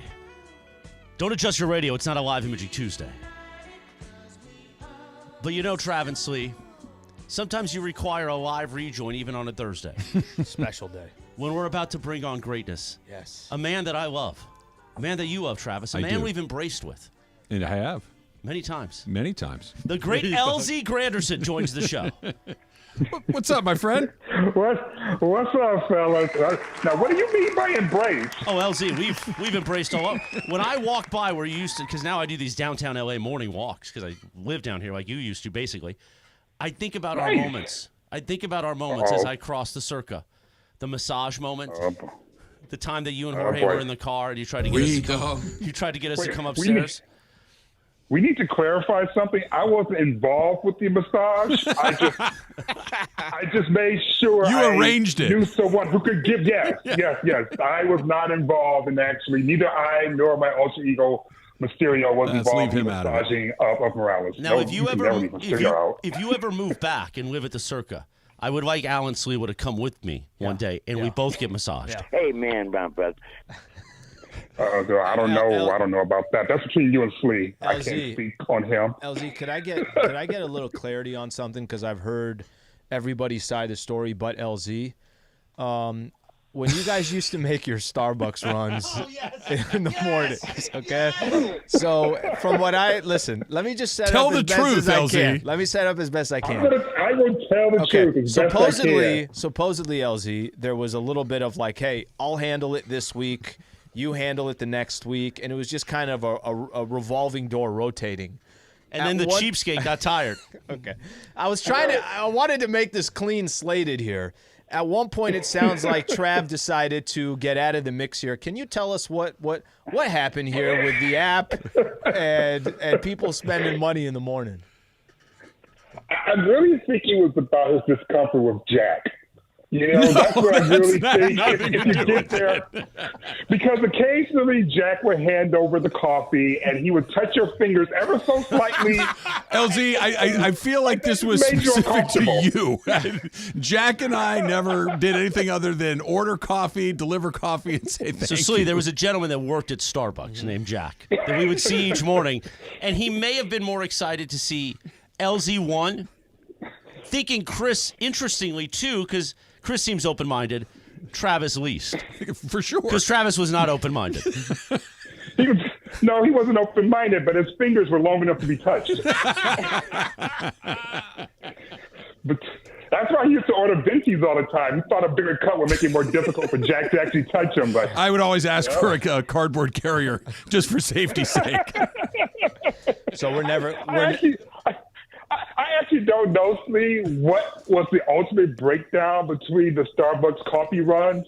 I think eventually Travis said something like, I have a kid in college, Starbucks can make you without me, something like that. That's mostly true. The saga continues. We're never going to get the full story here. Chris has created a archetype of me that is a cheapskate, that I don't spend money, that I will not treat occasionally, that I am, as he puts it, I squeeze the quarter until the eagle screams. Travis, my friend, unlike Jason Whitlock, I shall come to your defense. And I will say this. You have bought drinks many a time, so if you are a cheapskate, you haven't been a cheapskate around me. Slee? I hear it. I will. No, I'm with you, LZ. If LZ's in, I'm in. All right, so LZ, are you in Texas right now? Have you gone to Detroit yet? Like, take me through your current location. All right, so Monday I was in LA actually. Thanks for calling. Appreciate that. Amazing. Well, it was a Hollywood thing that I know you're not into, so I didn't bother reaching out because I know you don't like that vibe. But I went out there for this big celebration for her film Origin, as well as some of the other Oscar contenders, like the rest of the movie, etc. So I did that on Monday. Tuesday, I stopped in Phoenix because that's where my husband's working. So I'm just here hanging out, and then I will fly to Detroit for the football game this weekend. I just got off the phone with artists, and I'm very, very excited because I've been waiting for this moment since the trade happened. So here's the deal, and we'll get to the trade in a second because I've been trying to just hammer the Goff v. McVay thing through it all. We do the way that we used to do our picks on our old morning shows, the same way we're doing them here on the Trav and Slee show. And Jorge is always the Niners are my 4. You are always the Rams are my 5, but the Lions are where your heart is. You are a Detroiter by birth. This was your team. So where are you on this whole thing? Like, who is in the 5 hole and who is not? This is very interesting because this is why I wanted to call in, Travis. I have an announcement to make, people. Okay. For the first time in history, the Lions are my 5 and the Rams are my 4. I've never had the Rams as a 4 before when they played, but this is the first time I'm actually putting the Rams at 4. The Lions are my 5. You're absolutely correct. The Lions are my heart. I'm so excited and happy for the team. I feel bad for the things I said about Dan Campbell during his press conference when he talked about biting kneecaps. What do you mean? What do you mean? What did you say about Dan Campbell? Because he's going to come in, he's going to bite your kneecaps, and we're going to go for it on 4th and 9 from the 46-yard line. What do you mean? I remember, like, just thinking, how do we fire Matt Patricia and got worse? Turns out I was wrong. I like being wrong. That was awesome. This has been a very great. This has happened a lot sooner than I thought it would, though. I will say that. I didn't think it would happen this quickly. LZ, I'm on. Listen, I love the storyline like everybody else does. Obviously the Goff situation and him getting a chance to play the Rams, but the fact that Detroit's in a playoff game, it's been a long time since they have. It's been a long time since they hosted a playoff game. Just from your perspective, what's that atmosphere going to be like on Sunday? How I know that it's obviously the biggest thing going on by far, but what should we be expecting on a Sunday night? Rams and the Lions are actually hosting a playoff game. It's going to be absolutely amazing. See, the thing that's really interesting about the trade, and I know we're going to talk more in detail about who came on top and all that stuff a little bit later, but the key part about this trade is that while it's true Matthew Stafford got a Super Bowl, Goff got fans. Interesting. He got long-term fans who've been dying for any success. He delivers any measure of success, it will be on par with Matthew Stafford delivering the Super Bowl for a city that might have been indifferent about that team. There's that aspect of it, right? A lot of the city wanted the Oakland Raiders to be here. A lot of the city don't want the Rams to be here. And so when you go and visit the SoFi, you can still occasionally have the team be overrun in terms of fans. Not occasionally. Opponents, visitors. Not occasionally. Frequently. That don't happen in Detroit. That won't happen in Detroit. And the thing that Goff hasn't had experienced yet is unconditional love. And if he delivers a win on Sunday, we're erecting a statue. Will it be fumbling? He'll be running from Aaron Donald. So here's the thing, LZ, and you and I, we'd sit in here after a Rams game and kind of look at each other like, is this Goff thing going to work out or not? And it was such a roller coaster because you're winning a bunch of games. They did go to the Super Bowl. They were in the playoffs frequently. You're like, why do I feel like this about this guy when you're stacking the wins like we're talking about? And it's similar with Detroit, that they're having their first division title in a million years, their first home playoff game in a million years, et cetera, et cetera. But you hear Jared Goff say about, I'll never forget the chip that I have from my time in L.A. and what happened to me. And I just wonder how far inside Jared Goff's dome that Sean McVay is and the way that he's going to be able to push his buttons. I know that there's a lot of other guys on the field, but it is McVay versus Goff's psyche, isn't it? No. I don't think it is. Really? I really don't. No, I really don't. I really do not think that they're thinking like that. I think who's on Jared Goff's mind is Aaron Donald. I think he knows that Aaron Donald's been watching him his entire career, knows what he's capable of and what he's not capable of. And even if Aaron doesn't get to him, just knowing he's going to be close is going to put a measure of fear in Goff's mind. That's who's going to be on Goff. It won't be Sean McVay. I'm sure that, he'll enjoy beating Sean if that happens. But over the course of the game, no, I'm not talking about it. Yeah, I hear what you're saying. I'm not saying that as he's lining up under center that he's thinking about what's McVay thing. But coming into it, I'm going to prove this guy wrong. He doesn't know more than me. That I am good enough to do this. I am that. He broke up with me, and I'll show him. One of those sort of situations. I don't think that's where it is, man.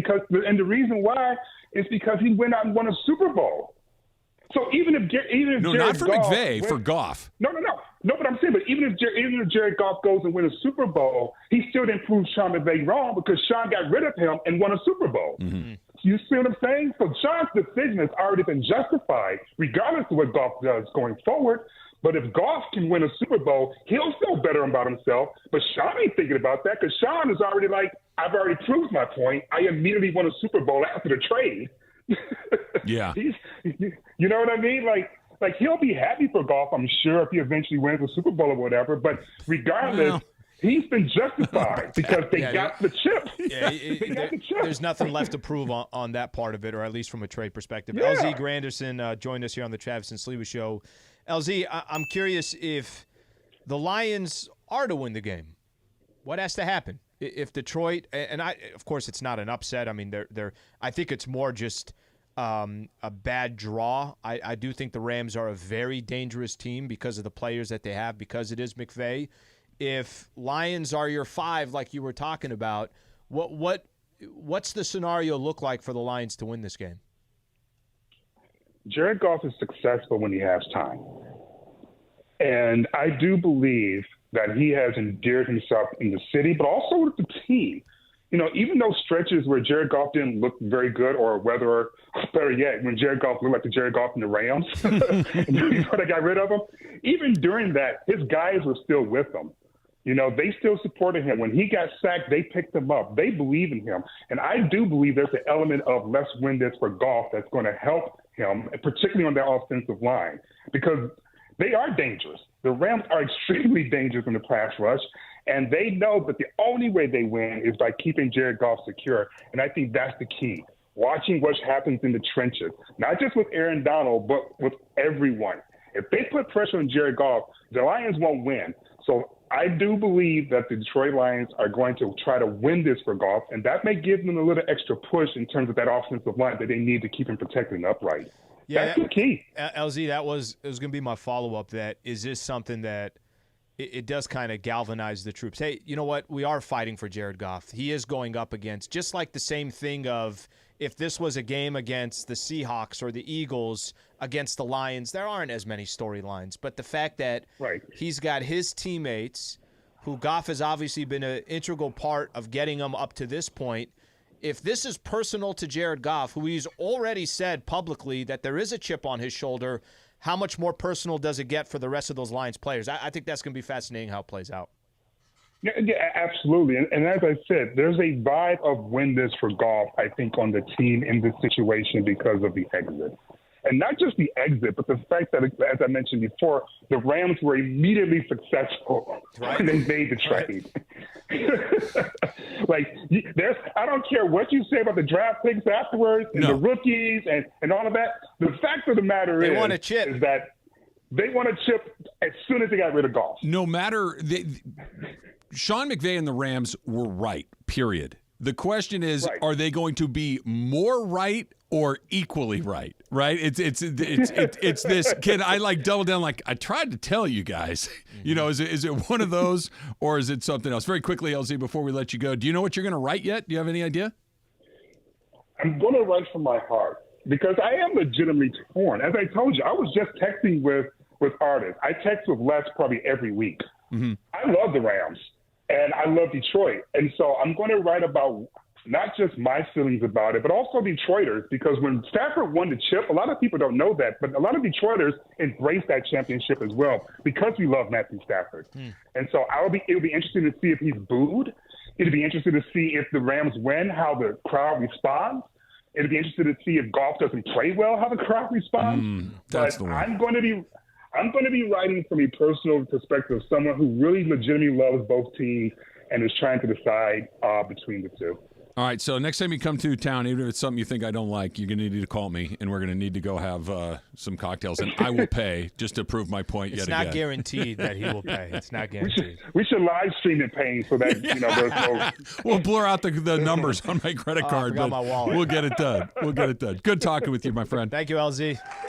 Thank you guys so much. It's been awesome talking to you guys. I miss you very, very much. It's good to hear your voice. Good to hear your voice. All right, it is that time of year.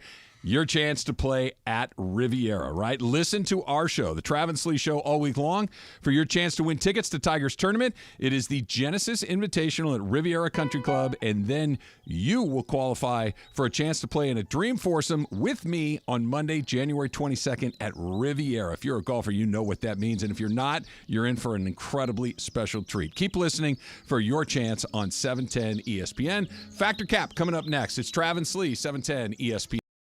The Genesis Invitational is coming here to Los Angeles. They're taking over Riviera from February 15th to the 18th, and you have a chance to win a spot in a dream foursome to play golf with me. Trust me, you're going to have a good time. I absolutely promise. That's coming up on January 22nd. Here's how you do it. You listen to our show. You're caller number 7. You win tickets, and you get a chance to be entered in that dream foursome. Riviera is the best spot in town. You want to be a part of that Genesis Invitational, genesisinvitational.com. Don't forget, listen to the Trav and Slee Show starting at 10 a.m. every single day. You're going to have fun, I promise. Hey, it's John Ireland, and I'm at Ralph's in Redondo Beach. You got to check this place out. It's at 1413 Hawthorne Boulevard in Redondo Beach. And on January 15th, Mason and I are going to be here. Mason and Ireland, live remote with BBGO. Sasha Vujicic will be here, Derek Fisher will be here, and hopefully you'll be here too. It's all part of a big Lakers BBGO promotion. You can win BBGO, you can win Lakers swag, you even have a chance to win courtside seats. Don't miss it. Ralph's in Redondo Beach. This place is huge. Check it out. This may be the biggest supermarket I've ever seen. Be sure to join us. January 15th, Ralph's in Redondo Beach. Derek Fisher, Sasha Vujicic, Mason, Ireland, and BBGO.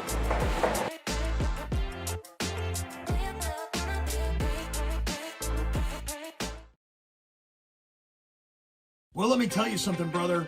This Monday at Yalava at the 909 Sports Bar, the greatest sports bar on the planet, it's Monday Night Football, the playoff edition, and we're giving away a ton of money. Oh, yeah, that's right. And special thanks to Bud Light, making our NFL playoff parties happen. Whoop, whoop. All right, guys, it's officially back. Fifth Row Fridays presented by BBGO. That's the official game day snack of the Lakers, by the way. And this is the best thing we give away. Fifth row seats to a Laker game. How many times do people come up to us and say, hey, give me Laker tickets? Yes. We don't have them. I don't even have them, but you can win them if you listen every day. And these seats are better than the seats that you and Michael have, right? 15 rows better. Yeah. Michael and I are like row 20. So here's how you win. You listen every day to all the shows and take notes. If you can answer 5 questions about what happened on the show that day, you're eligible to win. And don't forget, on Fridays, your chance to call in all 5 right answers, and you are in the fifth row at Crypto.com Arena for a Lakers game. For free!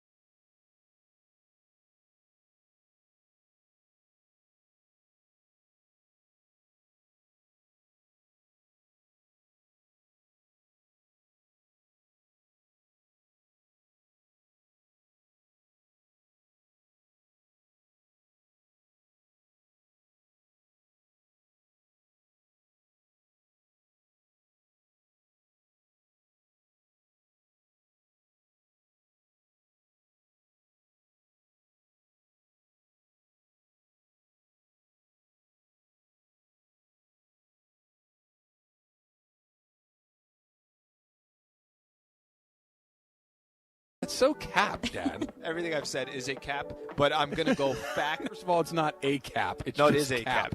Welcome to Factor Cap. Hi, guys. That was awesome Hey, hearing from LZ last segment. He's awesome. I didn't get the pleasure of working with him, but I've seen a couple good times. man. He's all right. Awesome. Nah, it's not that great. And, he mentioned Origins, the movie by Ava DuVernay. It's coming out. I knew he had you at that point, Em. I was like, I'm really, that would be really awesome to see because that movie's going to be great. And I'm looking forward to seeing it. All right. So, Pete Carroll was one of the coaches that stepped down from his position yesterday, and I'm going to play the end of this of his press conference here for you. I know we played it earlier in the show, but I'm playing it again. I'm freaking jacked. I'm fired up. I'm not tired. I'm not worn down. You guys tried your best. You didn't wear me out. It's the end of the season. I'm supposed to be, go lay on a cot somewhere. I ain't feeling like that. And what's coming? I don't know. I got no idea, and I really don't care right now. But I do. I'm excited about it. And that is not on 2x speed. That is the speed in which he's. That's how he talks. So this is a rant of a toddler who doesn't want to go to bed. I'm going to play it one more time for you guys to just now think of it like that, okay? I'm freaking jacked. I'm fired up. I'm not tired. I'm not worn down. You guys tried your best. You didn't wear me out. It's the end of the season. I'm supposed to be, go lay on a cot somewhere. I ain't feeling like that. And what's coming? I don't know. I got no idea. All right, Jeff. So, fact, you nailed it. That's exactly what it is. But what Pete Carroll better hope is that that's not what he's doing, because what typically happens after the toddler does I'm not tired, you can't tire me out, this thing, you put them in the back seat of the car, and before you pull out of the driveway, they're knocked out. Right? That they're just completely done. I don't think that he has anything other than limitless energy, but yeah, that I'm not tired is usually 5 seconds before they're unconscious. You guys try to wear me out. Exactly. I'm not. Al? I think fact. That's a good. Listening to it the second time with that in my mind was literally a child doing it. I've mentioned this a couple times. My mom with her home daycare growing up, putting a kid to sleep was like, it was like you mentioned, it's the most impossible thing to do because they're tired. Right. They're tired. Like they want to go to sleep. They're just fighting it in their head for some reason. And once they're out, they're out. Go fact on that. Jorge?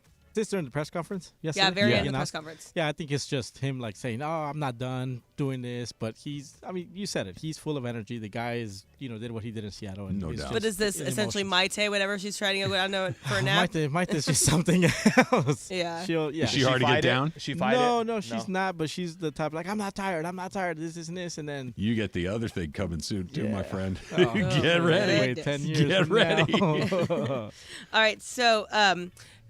Yesterday, Drew Barrymore posted a video of herself watching one of her old movies with Adam Sandler yesterday and just kind of being emotional about it, like her old self, etc. But her TV looked like it was straight out of 2002. Like this TV was... Is it the big, deep one? Yeah. It wasn't a big, deep one, but it was still a chunky... It had the wheels on the bottom. The bottom was like the speaker. Like the AV in high school where they roll it into the classroom. It was not... like razor thin, but it was still a little chunky. But yes, it looked like it was like out of 2002, 2003. All right, so it got me thinking. I've had this discussion with friends who are guys, and I've been to some of my guy friends' apartments.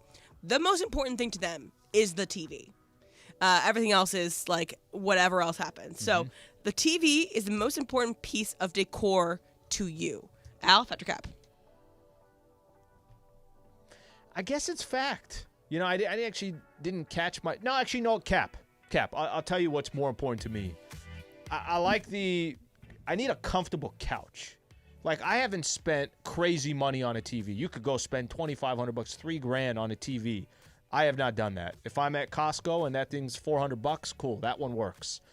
But a comfortable couch, like we've spent on a nice couch, that to me is more important. I just want to be more comfortable than I want. The TV, they're all really good. Yes, there's different levels to it, but you could still get a great TV at $500. Give me the couch. Trev? You've never been more on fact than with the statement that you just had. That it is the centerpiece of what I am looking at when I'm setting up a room. Everything's pointing towards Everything's pointing towards it. It's the thing that you spend the most time staring at. It sets up everything else in the room. When we moved into one of our houses, it was a little bit bigger than the one we had before, and it had this big, great room that had a space for a giant TV. Never in my life have I researched something more thoroughly. Short of a house or a car, I've never bought anything more expensive. And this was probably 20 years ago, give or take. But Slee, I love TVs. If it were up to me, there would be one in every single room, on every single wall, and that is the dream come true. Are you spending... Not that you got to give me a dollar amount, but you go to Costco. No, I'm buying the Costco TVs because now... But the Costco TVs, there are options out there. There are. But the best one and a good one, there's a huge differential, and the TVs are disposable now. You don't fix them when they break. You buy a new one. It's just they're all pretty good. This was 20 years ago, but yeah, TV's everything. Jorge? Absolutely. My dad, he just recently got it 85, I think.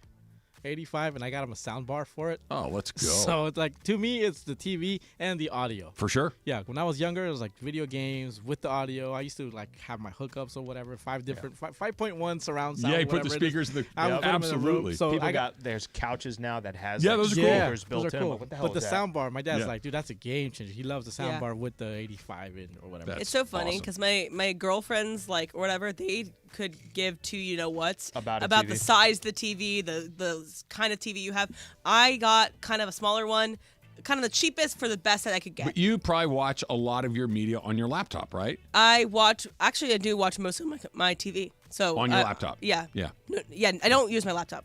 Oh, you don't? You use your TV? I use my TV for almost all of my viewing, but so your laptop? I don't really care about the quality necessarily. It's everything. All right. So this will lead us into the next topic we're going to talk about in the next segment, but I'm going to talk about it here. So Nick Saban stepped down and is retiring as head coach of Alabama. So someone flew this out on Twitter, and I'm sorry I forgot the name of it, but it had a bunch of retweets. But I'm going to steal what he had to say. So Saban should do bar rescue, but it's one college football program at a time. So each week he goes to one college football program, spends 1 week with them, and fixes their program. So Saban should do bar rescue, college football edition. Alan, fact or cap? Yeah, fact. I got no problem with that. Let Saban go in. I mean, listen, he's one of the greatest college football coaches, if not the greatest. I would watch. Now, I don't know. Here's the thing. I don't know how interesting Saban is. So give me an episode or two, and if it's entertaining, then I'm in. I would watch every second of every episode because Nick Saban is interesting. He's kind of reserved for the most part, but when Nick Saban shows up and does TV, when he's not coaching the Tide, he's terribly interesting. He's funny. He's got an edge where he can be a little bit nasty every once in a while. I find him endlessly interesting. Anybody that eats the same lunch every day for 50 years is got a screw loose, which I love. I want to see that. And if he walked in to pick a program, we'll pick UCLA. Yeah. And he goes, you guys do this, that sucks, that sucks. You wouldn't want to watch that because you know he knows what he's talking about. But you need like 3 episodes for that. Yeah, you would need it would be a mini-series. But yeah, whoever put that out on Twitter, they made a huge mistake. That's a great idea. They should have kept that to themselves. Jorge? Yeah, and also to Travis's point, like it would be interesting to see what programs he wants to do, or what programs reach out to him and be like, hey, come and rescue ours or whatever. I think that would be interesting. 100%. All right, so with that in mind, with Saban in mind, he's out after 17 years at Alabama, after basically spending 50 years coaching football and doing it at a high level everywhere he's gone. And one of the reasons he may have left should really freak college football people out. That's coming up next. It's Travis Lee, 710 ESPN. Is your vehicle due for service, general maintenance? Why not head into your neighborhood Valvoline Instant Oil Change, home of the 15-minute drive-through oil change, because you know how to do it, right? You're thinking, I got to do this. I got to go to work. I got to do the kids. I got to go to the grocery store. All of these things. I don't have time to do it. Yes, you do. You have 15 minutes because for over 30 years, Valvoline has provided quick and convenient automotive maintenance services for busy people just like you, which means you don't have to get out of the car. You don't have to put the kids in that weirdo, dirty waiting room at some of these places, right? At Valvoline, you stay in your car, nice and relaxed, while the expert technicians make sure that your ride is at its absolute best. Oil changes, tire rotations, transmission care, and more. You just pull up, drive in, and drive out, and you're done in about 15 minutes. There are over 80 locations around Southern California ready to get you on the road in no time. Visit SoCalOilChange.com for one of those locations and game-winning coupons off of your next Valvoline Instant Oil Change. Hey, it's John Ireland, and I'm at Ralph's in Redondo Beach. You got to check this place out.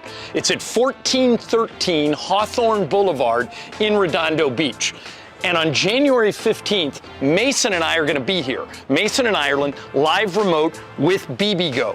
Sasha Vujicic will be here, Derek Fisher will be here, and hopefully you'll be here too. It's all part of a big Lakers BBGO promotion. You can win BBGO, you can win Lakers swag, you even have a chance to win courtside seats. Don't miss it. Ralph's in Redondo Beach. This place is huge. Check it out. This may be the biggest supermarket I've ever seen.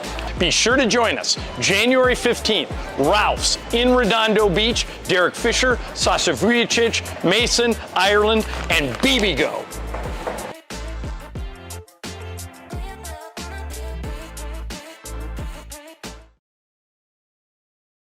Well, let me tell you something, brother. This Monday at Yalava at the 909 Sports Bar, the greatest sports bar on the planet, it's Monday Night Football, the playoff edition, and we're giving away a ton of money. Oh, yeah, that's right. And special thanks to Bud Light, making our NFL playoff parties happen.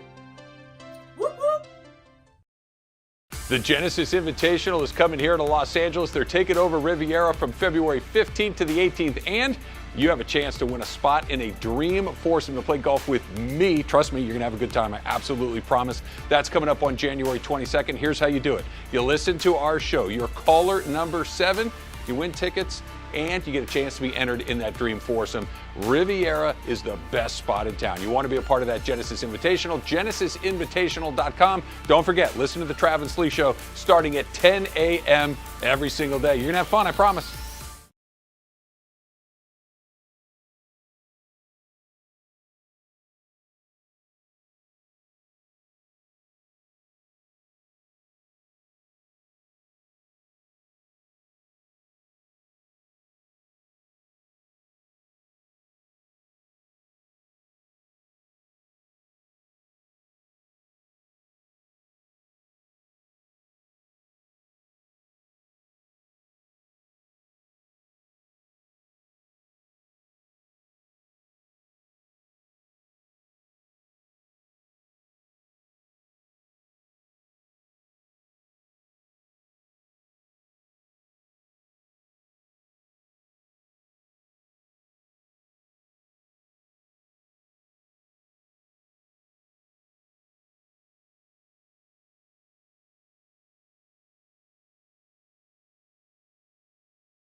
I like LZ for a number of reasons, but that he told the truth about the entire Starbucks thing makes me like him this much more. He texted me. He said, you paid him off. Yeah, I had to do that. When LZ comes to town, we have a few, and, it's a good time. I pay, he pays, it's all good. But when everybody's getting oatmeals and I'm only getting a black coffee, that's where I hit the eject button. You just sit there. They're like, all right, what's everybody getting? And, they're starting to order. Large venti black coffee. Yep. Okay, I'll take 3 sandwiches. I'll get a spinach feta wrap. You're like, excuse me? Yeah. Well, why don't you get one? Because I don't want one. That's why. There's. Is this the energy that's going to also go around our dinner together? Not at all. Because we're getting close to finding out. Yeah, 12:30? Yeah, 12:30. Like right when we do our picks. 1:30. I am looking forward to it. I'm looking forward to what your selection is going to be, and there are no restrictions. You can do whatever you'd like to do, and Sliwa will pay for it. That's how we'll take care of that. So Nick Saban, did his press conference yesterday and was talking about it's time, and he and Miss Terry, they want to go do this, that, and the other. And Nick Saban is neither an old man nor a young man, right? He's kind of in the middle.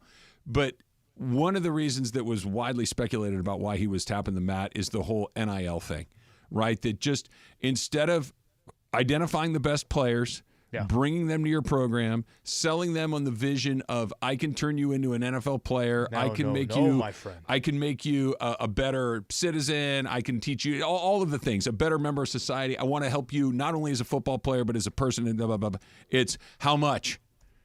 And Alabama has NIL resources, to be sure, but that's not what he signed up for. And I think that you have an entire generation of coaches out there, and Saban's at the high end of it, but you have guys that, like, this is not, like, Dabo was the worst example of this. Well, this, it's all of that nonsense where he didn't think they deserved anything and whatever.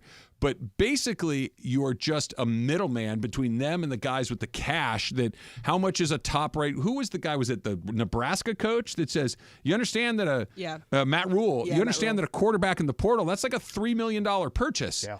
Do you guys have the $3 million? Because it isn't come to Nebraska, I'll teach you how to be a quarterback. It's come to Nebraska, we got a $3 million NIL for you. And Saban he's been around the block too many times, had too much success. He didn't want to do that, reportedly. Listen, I'm not trying to be ruthless here, but it's where we are. Yeah. And if you don't want to do it, then somebody else is waiting for that opportunity. And that, he was there for 17 years. So for 16, 15 years, he didn't have to deal with this.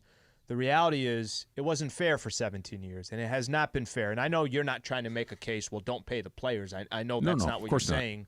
But there is a little bit of the world is not the same in college football. And I'm not telling you it's perfect because it's not. And I'm not telling you that it isn't the wild, wild west because it is.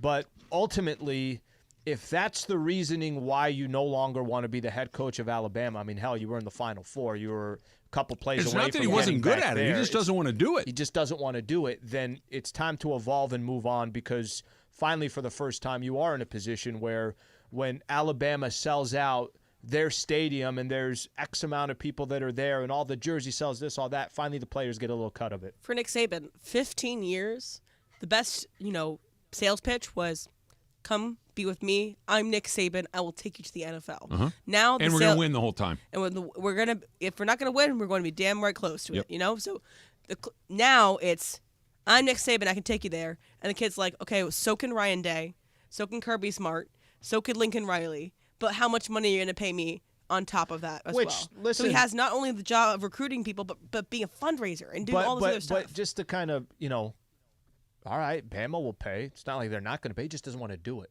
Yeah. It's not that there isn't the income and the revenue coming in. He just doesn't want to do it. I agree with both of the things you said. The point that I'm getting at is not that it isn't here to stay. I think it'll continue to evolve and maybe become something slightly different. But some regulation. Right. But it's not going anywhere. I think that's obvious. College football is a lot less fun for me than it was. And like you said a second ago, Al, I want them to get every dime they can. I want them to have as much opportunity as anybody else. If the coach leaves, you should be able to leave, right? Like I understand that. The fact of the matter is, different player, the guys change to a new team virtually every year. You don't get to know them. You don't get to know the stories. I'm going to be schmaltzy here for a second. I like the stories of sports. The games are great. Right, the games are fun. Who wins? But I want to know, this is the arc of the story. This is where it came apart and where it failed. This is where it turned in another direction and succeeded, and this is why it succeeded. But when guys are just on a different team they move more than they do in pro sports. That's no fun. And I don't have a solution for it. But college football is not just a business, which it has been for a very long time, but it's a really ruthless, quick turnover business. I need somebody to be on the team for a couple years in a row before they're down the road to the next spot. You basically have 3 games that matter this year, the 2 semis and the final. That's it. You have next year, somebody that was really good on one of the top 5 teams will be somebody that's really good on another top 5 team. I don't like that. Can I ask, when you say there was only 3 games that matter, I think one of the things you've mentioned, and I'm all for the playoff. I'm really looking forward to the 12-team playoff. But the regular season mattered to you more before, sure, and that even is going to get devalued. No, that's gone. Now it's pro sports more so. It isn't. College football was weird. It was a bad system, but it was a fun one. It wasn't the most fair, but it was arguably one of the most Florida State, right up to, you got to be kidding me. Georgia, really? Georgia could have very likely have been one of the 2 best teams. They didn't even get in. That sucks for them, but it's fun to watch. It's fun to watch this thing play out, and that's gone. And I think that's a big reason why Saban basically pulled the ripcord. I don't want to be a fundraiser. I don't want to be a middleman just to put, this quarterback with this car dealership or this quarterback with this law firm. And just go get these guys rich coming out of high school. I want to coach football, and that's not exactly what it was anymore, at least not for him. Our snake draft, yes, not our pick. Our snake draft is coming up next, and a little 25th anniversary of the Sopranos theme. That's coming up. It's Travis Lee, 710 ESPN. But listen up. Right now, your chance to play golf with me at one of the most beautiful courses in the world. We're talking about Riviera. We're talking about the Genesis Invitational. It's coming back to Roar here in L.A., which means it's time for the Dream Foursome. That's Monday, January 22nd at Riviera Country Club. And caller number 7 right now, 877-710-ESPN, 877-710-3776. You will win 2 tickets to the Genesis Invitational. That is Tigers Tournament at Riviera, and you qualify for a chance to play golf with me and the Dream Foursome. We will pick the winner next Tuesday, the Dream Foursome, thanks to Genesis Invitational and 710 ESPN. The Genesis Invitational is coming here to Los Angeles. They're taking over Riviera from February 15th to the 18th, and you have a chance to win a spot in a Dream Foursome to play golf with me. Trust me, you're going to have a good time. I absolutely promise. That's coming up on January 22nd. Here's how you do it. You listen to our show. You're caller number 7. You win tickets, and you get a chance to be entered in that Dream Foursome. Riviera is the best spot in town. You want to be a part of that Genesis Invitational, genesisinvitational.com. Don't forget, listen to the Travis Lee Show starting at 10 a.m. every single day. You're going to have fun, I promise. Hey, it's John Ireland, and I'm at Ralph's in Redondo Beach. You got to check this place out.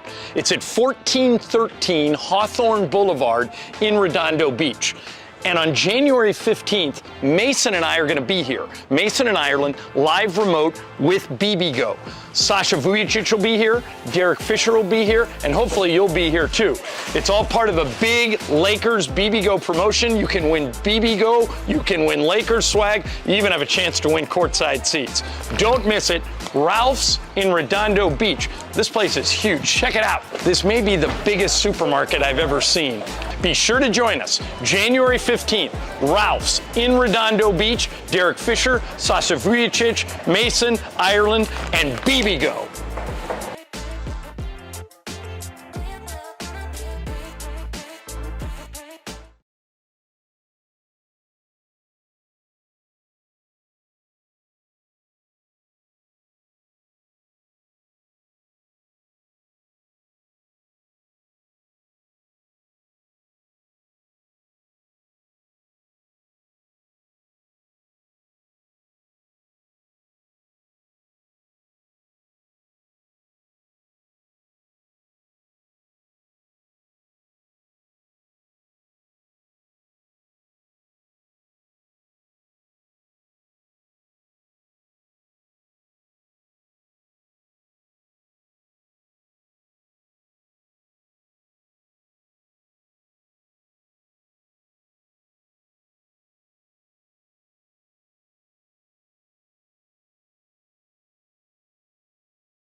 We're drafting here.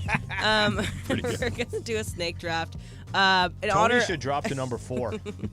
We're doing a snake draft in honor of the Sopranos 25th anniversary, which was yesterday. We're gonna draft Sopranos characters. Okay. The order is Jorge, Travis, Emily, Alan. 3 picks each, 12 total. That's all that can fit in the graphic, right, Graham?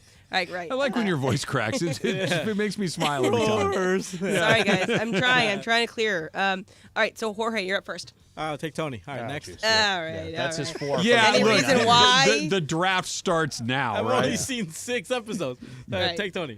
That the guy that's seen 6 episodes gets Tony is an outrage. Tony's out. You should have seen me when I did the random order generator, and I was like, "Are you kidding me?" I guess if we've ever known that it's not fixed, this is the best right, example. Exactly. So there are a million different people that I could pick here. I think there are 3 great choices that I could have.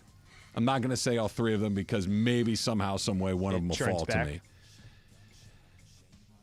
We talked about her a little bit yesterday. I think that she's the second most important person in telling the story of the show other than Tony, and it's Carmella. I want to take somebody else, but I think it's the wrong pick. I will take Carmella because you can't do that show that way without her. She tells the other side, Yes. the complicity, but again, not when you get her hands dirty. Yes. Okay, so that's a great pick. Okay. I'm gonna go with my pick, and I thought this whole run-up of what you were to say was gonna be my pick because I was really excited. Might have been. Great actress. I think she goes toe to toe with Tony Soprano in so many scenes in every episode. She's kind of your compass. You put yourself into this character's shoes and almost figure out like what you would do in this situation. And you're also like, why is she so okay with this? Why is she so okay with being the therapist for Tony Soprano? So I'm doing Dr. Melfi as my first choice. Great choice. All right, Al, you got 2 picks. I gotta be honest, I'm actually a little surprised a couple of these fell here to me. Paulie is my number 4 pick. Great choice. And not too far behind Paulie is Silvio. Those are my 2. Fantastic picks. They're great picks. I mean, you gotta. Still caught me by surprise. I'm not gonna lie. Well, these are basically all just mannerisms and their character and what their face looks like and authentic quotes that are in this thing. I'm going with those 2. Okay, so where I'm going with my second pick is I am kind of going with who we also might want to be our moral compass throughout this. You're someone who he's trying his hardest to do the American dream the right way, but his clientele tends to be the people that are not doing that. And so I find him interesting because I think that his arc through the whole series is kind of the most shocking of like how he kind of disintegrates as his moral compass and character. So I'm going to do Artie Bucco. That's a good pick, but yeah, okay. That's a good pick. Chrissy. I want Chrissy. Right? I thought there's no way that that's coming back to me again. He's at various times, he's Tony's right-hand guy. He's on the outside, and he's worried why he's not on the outside. He's struggling with addiction. He's a monster. He's young. He's young. He's an absolute monster to his, can we call Adriana his partner? Because he certainly doesn't treat her like one. I would say partner because they're together. They're in it together. He does the ultimate, loyalty move to Tony and the family with her, obviously. Yeah, Chrissy has some of the great unintentional comedy lines in the entire series. He's a lunatic. He's instantly violent for reasons that defy explanation. I'm thrilled that I got Chrissy here. All right, Jorge, you got 2 picks. I'm going with his mom, Livia, in the first episodes that I watched. Yep, she's great character. Yeah, she's just trying to control him. She's why Tony's Tony. Exactly, she's making moves behind his back and whatnot. And then I guess I'll go with his uncle. Is it his uncle? Uncle June? Uncle June, yeah. No, all right. Junior, right? Junior, yeah, Junior. I'll go with Tony, his mom, and his uncle. That's it. So I got to figure out. You got good picks. I mean, you're in the sweet spot. So I have one of the 2 or 3 main characters in Carmella. I have one of his most important lieutenants in there as well. Artie was a great choice. Dr. Melfi's off the board. She's got 2 good ones. I think I know who you're taking. No, actually, I don't. You know who's a great foil for him? I'm going to take Janice. Okay, that's a good pick. I'm going to take Janice's She's sister. Wild. She's a wild card. She's awful. She's a combination of him, the mom, of Carmella, of the muscle. She's another one that doesn't want to get her hands dirty until she is. She was with Ralphie. She was with who was not Jackie Aprile. Yeah, I'll take her. Okay, so I'm gonna do the person that is maybe I don't say it's the biggest shock of the series what happens to this character, but it's it's kind of like in Breaking Bad, like the last straw of this is total dark side. Like this person being whacked is the total dark side moment, and you see that person throughout the entire series from the very first episode. You kind of put yourself in their shoes. I'm going to do Adriana. So that's my 3rd pick. Great one. Yeah, so Adriana. Great one. I don't really have much left here to go with. Yeah, you do. Adriana I was going to take. Yeah, that would have been my final pick. There's some ones that are just funny freaking characters. I Go with You could Meadow. take one of the kids, yeah. One of the kids. Go with Meadow. I'm Phil looking Leotardo, Johnny Sack. I was going to say Salvatore is another one there. Let's go with Meadow. Meadow will be my final Meadow. pick. Yeah, it's got my final pick. Are you in the Mafia? There is no such thing. What? And then he chokes a guy out with an extension cord or something like that? I think so. I think it was that. Yeah. Ugh, I mean, I think it depends on what you are watching the show for, who has the best picks. That's why when you went Silvio, it surprised me. So it's funny. Now we all do this. We'll just go to, I don't know about you, if we're going to do something. I'm like looking at some of the rankings that they have. Complex had him at number 2 of all the characters. Yeah, no, you could have number 2. 10 different people could be number 2. Yeah. That's what makes this good. No Big Pussy. He wasn't chosen. You're talking about Sal. Yeah. Artie, when you first said it, Em, I'm like, really? I like Artie. It's a good choice. I like Artie's pick. It's a good I like choice. Artie's role. His wife is also a good choice, too. Oh, Carm. No. Charmaine. Yeah, Charmaine. Yeah. Because, okay, the scene between Charmaine and Carmela, that is the first inkling of Carmela being so evil. But, yeah, the clack of her nails. Yes. Yeah. And she's showing off all her little It was very, like, White things. Lotus-y. I know you guys haven't watched The White Lotus, but I would love to see, I'm blanking on her name, who plays Carmela. Edie Falco. Edie Falco in White Lotus. I think she'd be great in it. Oh, she's great in everything. Were you a Nurse Jackie person? I was not a Nurse Jackie person, but I'm sure I'd like it if I. She can do, but like I don't know. I'm not an actor, obviously, but I would think you want to do somebody super dark like Carmela, right? And then you want to. Nurse Jackie's pretty dark too, but I've seen her in other things where she's not the monstrous villain in the whole thing. She's really good at that too. She's terrific. So we were talking about Saban last segment, and one of the funny things to me that came out from the announcement of Nick Saban was that all of Auburn's student population went to Toomer's Corner and just started rolling Toomer's Corner in celebration of Nick Saban no longer being the head coach of Alabama. So if you don't know, they should. Toomer's Corner is after big celebrations for Auburn, they'll go to they will run there with toilet paper and just put toilet paper on all the trees after big wins, all that good stuff. That was the tree that one lunatic tried to poison because Alabama beat Auburn one year. Yeah, it means more. But what's funny, I have a funny story with Toomer's Corner. So UVA basketball, the year that they won the national championship, in the Final Four, they were playing Auburn, and it was like they had I think Auburn was up 8 points at the end of the game, whatever, something like that. And so everybody's running to Toomer's Corner because it's like time's running out. Of course they won. UVA ends up winning on a last-second foul that the guy makes all of them. And then everybody goes to Toomer's Corner, TP's it already, and they have to walk home really sad and take the TP off of these trees. It was great. Is there, because you talked about it the other day, where you do the naked run on the hill at UVA, right? But is there a name for it? It's streaking the lawn. Streaking the lawn. Did you have and you hear Toomer's Corner, one of these things, these traditions that you have at these different places? Did San Diego State have one of those? I think you just every other week you have to basically pass out from drinking too much. I think that's just tradition. a Saturday night in college, but that was just a tradition. Not that I know of. Nothing that nothing like that. They had it when they probably did have something. Santa Barbara is not like an athletic university. Like athletics are not particularly important at UCSB, and I say that as a proud member of the athletic community at UCSB.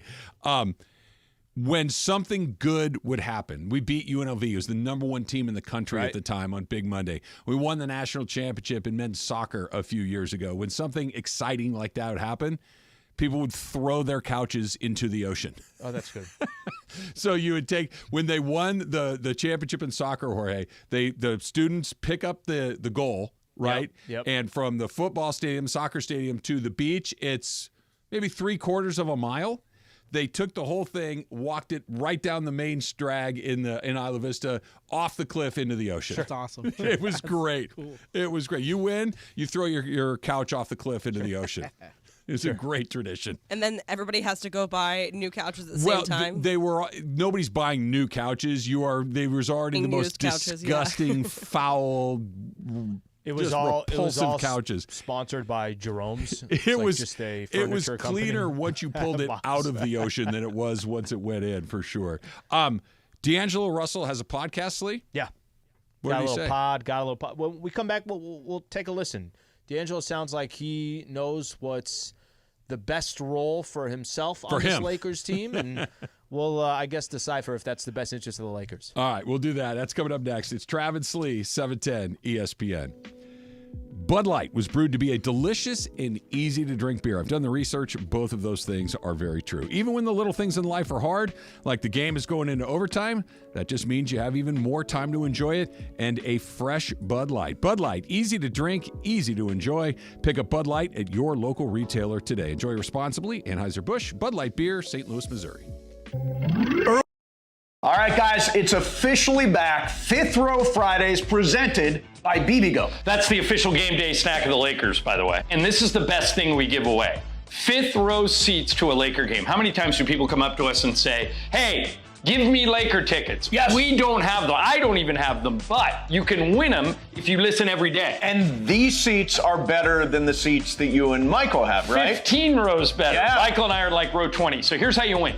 You listen every day to all the shows and take notes. If you can answer 5 questions about what happened on the show that day, you're eligible to win.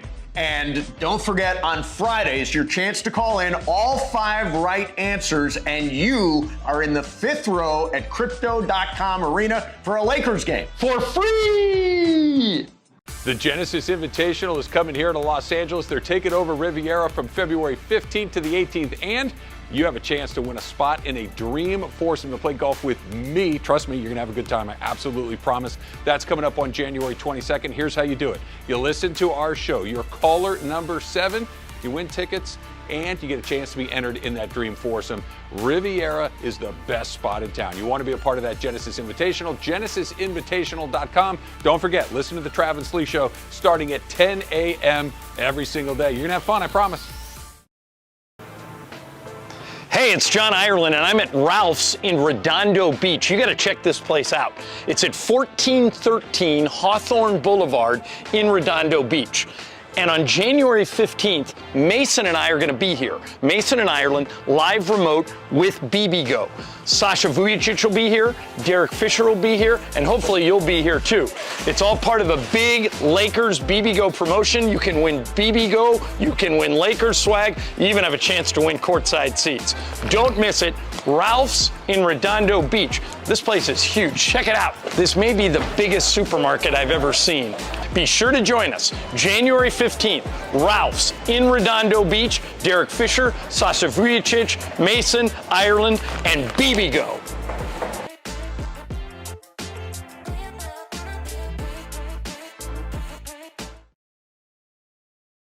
Well, let me tell you something, brother.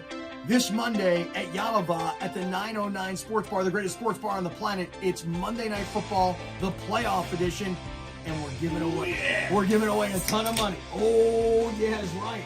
And special thanks to Bud Light, making our NFL playoff parties happen. Whoop, whoop.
ESPN.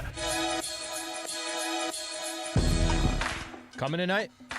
No. Why? I'll be watching. I'll be looking for you. Go down to Orange County. Do whatever you got to do with the family. And then start driving back up at 4:15. I am going to come, I promise, eventually. Yeah. But I'm going to need like a Tuesday at, I don't know, 2:30. Yeah, so you get us some tickets, man. I want to go too. By the way, Thursday, or you said Tuesday at 2:30? Yeah. Cleveland and Brooklyn are playing right now on NBA TV. You said in Paris? Yeah, they're in Paris. I'm looking at the scores. That's my imitation of Paris. That's what every French person. That's all I got. Oh my God! Like I couldn't even attempt a French accent because. Cavaliers. Yeah, I wouldn't even know where to start. So. Who's playing again? Who's it? Jean Morin. Who's playing the Paris game? Cavs and the Nets. Oh, the Cavaliers and the Brooklyn Nets. That's much better than I can do. That's Ratatouille. That's better. I like when you just name things that are French. It's great. Ratatouille. Well, she just did the Gruyere Jersey accent in the ad one. How good is Gruyere, by the way? Oh my gosh. We got the draft coming up. All right, so Lakers got a game coming up tonight. They'll take on the Suns. Getting ready to do Lakers talk yesterday, and Sedano was telling me, he's like, hey, have you heard D'Angelo Russell's podcast and what he had to say on the podcast? So I actually, just to be completely honest here, I had no idea he has a podcast. He's only done 3 episodes, so it's not like he's doing like Paul George. It's a new podcast. New podcast called The Backyard Podcast. And he's like, take a listen to it. And I want to play this clip because, first off, I think you would agree, D'Lo, pretty polarizing player. Everybody has an opinion on D'Angelo Russell. And frankly, he's an important piece if he's playing well. And if he's not playing well, it becomes... He's an important piece because he's expensive and you can move him. Well, an important piece also, if he has a night where he scores 18 or 20 points, they probably win that game. If he has a night where he is facilitating and doing his thing. So take a listen here. He's explaining when he's most effective, I think just in general, okay? Now, listen to what he says that makes him most effective, and I think really the topic and the question is that in the best interest of the Lakers? I get into my flow state in the pick and roll when it comes to the game. So if I can tap into pick and rolls and recognize how they guard me, it allows me to control the game because I can get to what I know is working or might not work. It's like playing the game within the game, but I'm in my space. I ain't just catching and shooting. Now I'm in y'all space. If I miss, y'all took me out the game. Y'all just took me out the game. If I'm missing, if that's all I'm doing is catching and shooting. But if I'm getting to do what I know I can do, which honestly, I feel like that's when I'm at my best, when I just have a roller and a shooter. Somehow, some way around me, just a roller and a shooter. You put whatever else in the other 2 spots. Let me also say that this wasn't recorded yesterday. This was recorded. It was posted, I think, yesterday, if not the day before. Okay. But sounds like he recorded this after the in-season tournament. So this is before the Lakers. 3-4 weeks ago? 3-4 weeks ago. This is before the Lakers actually started their slide. Okay. You hear that. What are your initial thoughts? That he's more concerned with himself than with the team. That he's more concerned in what's good for him as opposed to what's necessarily good for the Lakers. That doesn't ring out like this is a bad guy move to me. This doesn't ring out as a I want out of here. This doesn't ring out like Darvin Ham is a bad coach and doesn't know how to use me. This rings out to me like I'm seeing everything through the prism of what's best for me. I don't want to stand in the corner and be a sniper. I don't want to just be a catch and shoot guy. I need the ball in my hands. I need to dictate what allows me to do and all these things. And that's fine. That's fine. This team doesn't need that. This team needs somebody to complement LeBron James and Anthony Davis and Austin Reeves, or get in a second unit and just take over and do that. That this to me is the least appealing impulses of D'Angelo Russell's game, which is let's get this going. He's a good player, but he's not really a winning player. He's never really been a place where you win a whole bunch along the way. He's talented, but that to me sounds like D'Angelo Russell looking at the world through what's best for him, not necessarily his team. Okay, so I don't completely disagree with him of what makes those strengths for him. Mm-hmm. I think he's making a valid point. Hey, I'm not a spot-up three-point shooter. I'm just not. So if you put me in a spot where I can't be a facilitator, a playmaker, create for others, kind of get into some type of a flow. I do agree with him that those are not his strong suits. I don't think the Lakers, when they went out and traded for D'Angelo Russell, I don't think the point of that trade was we want D'Lo to sit in the corner and shoot threes. By the way, D'Lo's close to a 40% three-point shooter. He's not a bad three-point shooter. But typically it's not off a catch and shoot. It's typically off of him creating. Okay? So let's go to the next phase of this then. So do you want D'Lo doing that, or do you want LeBron doing that? Because get more specific. Saying that? No. Do you want D'Angelo Russell being the guy that is going to go screen and roll with somebody, or do you want LeBron being the guy who goes screen and roll, who had 12 assists in the last game, plus the 22 points and everything else? I think what you said was actually most interesting, and maybe this had part of the reason to do with let's slide D'Angelo Russell off the bench. If D'Lo can come in off the bench because Bron is taking a breather, then that's not a bad idea. If Austin Reeves, let's say whoever else is in this game, if you're kind of running things through D'Angelo because let him kind of take over the second unit, fine. That's not a bad idea. But I don't think anybody's obviously saying to themselves, first option is D'Lo do this when you have LeBron and Anthony Davis on your team. I think there's an element of him being comfortable enough to say it too, and willing to say it. I'm not being used the best way possible. Right, that he's a veteran guy, so he's been around the block enough times that he's got some, he's got some time to voice his opinion, and that's fine. A veteran player has earned the right to do that. But this is a team that is, and again, I think it's important to kind of point out, like you said, Slee, this was recorded a few weeks ago after the in-season tournament when the Lakers looked like they were playing pretty well, and it looked like they were kind of getting ready to. But isn't that odd that came at a time when they were playing well? Well, let's be pessimistic here, and I don't know if this is true, but he obviously doesn't care if it bothers somebody, whoever this somebody is. Does it bother Rob Pelinka? Does it bother Darvin Ham? Does it bother LeBron James? Does it bother Anthony? Like, I'm just gonna say it, and if it rubs them the wrong way, oh well, whatever. I'm cool. If they move me out, cool. Like, it doesn't feel like there's two different sorts of players. I'm here to do whatever you need me to do, even if it might not be exactly what I'm best at, or it's better for me is that over there, and he's in the second category. It's not better or worse. It's just different, and that he felt comfortable enough to say it, I think, is super interesting, because I don't know if everybody would. I don't know if everybody would be comfortable enough saying, this isn't. They're asking me to do this, and that's just not really what I do. Yeah, I'm trying to think here if this is why I'm a fan of these player podcasts. This is why I'm a fan of a platform like these guys can just go 45 minutes and probably you get more information out of them in this than you're going to get when a reporter's sitting there following a game and you're like, I just want to get the hell out of here, right? You're in a locker room. I don't know if it has more to do with what you just said or if this is you haven't seen the video, but we played obviously the audio. He's sitting on a couch, a couple of his buddies sitting there. I think you could hear him eating. He's eating fruit or whatever he's eating. Like he's shooting the you-know-what. And this could be just as simple as a question being served to him. How are you at your best? And that's how he feels he's at his best. And that's fine. Mm-hmm. There's nothing wrong with that. But you are right about something, that when you get in those environments, you get comfortable and you kind of lose track of exactly somebody else is going to listen to this at some point. It's not just the three of us sitting in a room. How about recording. The ones that have a glass of wine, they have a beer, they have liquor or whatever it is. You get comfortable and you say things that you might not, to your point, if somebody in the locker room, you're sitting there in your shorts and somebody says, what do you think about the way you're being used? It's like, okay, I got to be very careful about how I go about doing this. All right, so as the victorious winner Easy. Of NFL picks, I think your mic is dying. Oh, okay. Can I not be heard? You're all right. Go ahead. You're good. Okay, You're good. Great. So, I get to pick where we're going to eat later, and I've considered a lot of things. I've considered, whether or not I want something that reflects my personality. Something. LA is full of fine cuisines. Do I want to go somewhere that's you can only get this in LA? LA is known for this, or like my neighborhood is known for this, and I need to go do that. Considered flying across the country. That. Considered flying across country. Considered going to Japan. Sure. So I have made my decision.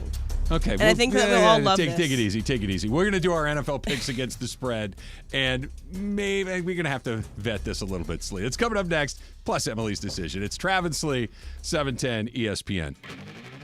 Your handy neighbors at Next Gen Air and Plumbing. They're back with 2 new ways to make your home comfort and safety easy and affordable. They've launched the Next Gen Rebate Hotline. That's going to help you pay as little as possible on new furnace and AC systems, water heaters, and more. They're rebate experts. They're standing by to help you find every single local, state, and federal rebate possible so you save every penny that you can, right? They're going to help them find you for you so you save big. Call the Next Gen Rebate Hotline right now, 833-3-NEXTGEN. That's 833-3-NEXGEN. Plus, for a limited time, they're also offering 0 payments for 90 days on approved credit. That's no payments for 90 days on AC and furnace systems, water heaters, whole home water filtration systems, indoor air quality systems, and more. So ask how you can qualify for no payments, all of those rebates for 90 days when you call the Next Gen Rebate Hotline at 833-3-NEXTGEN. That's 833-3-NEXGEN. Hey, it's John Ireland, and I'm at Ralph's in Redondo Beach. You got to check this place out. It's at 1413 Hawthorne Boulevard in Redondo Beach. And on January 15th, Mason and I are going to be here. Mason and Ireland, live remote with BBGO. Sasha Vujicic will be here, Derek Fisher will be here, and hopefully you'll be here too. It's all part of a big Lakers BBGO promotion. You can win BBGO, you can win Lakers swag, you even have a chance to win courtside seats. Don't miss it. Ralph's in Redondo Beach. This place is huge. Check it out. This may be the biggest supermarket I've ever seen. Be sure to join us January 15th. Ralph's in Redondo Beach. Derek Fisher, Sasha Vujicic, Mason, Ireland, and BBGO.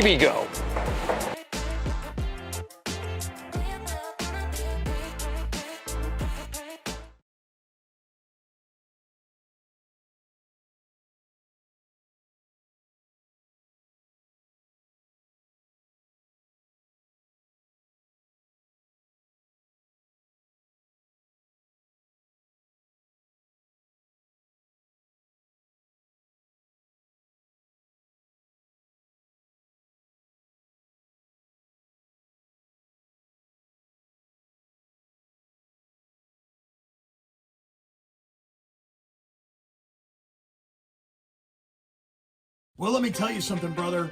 This Monday at Yalava at the 909 Sports Bar, the greatest sports bar on the planet, it's Monday Night Football, the playoff edition, and we're giving away a ton of money. Oh, yeah, that's right. And special thanks to Bud Light, making our NFL playoff parties happen. Whoop, whoop. The Genesis Invitational is coming here to Los Angeles. They're taking over Riviera from February 15th to the 18th, and you have a chance to win a spot in a dream foursome to play golf with me. Trust me, you're going to have a good time. I absolutely promise. That's coming up on January 22nd. Here's how you do it. You listen to our show. You're caller number 7. You win tickets, and you get a chance to be entered in that dream foursome. Riviera is the best spot in town. You want to be a part of that Genesis Invitational, genesisinvitational.com. Don't forget, listen to the Trav and Slee Show. Start.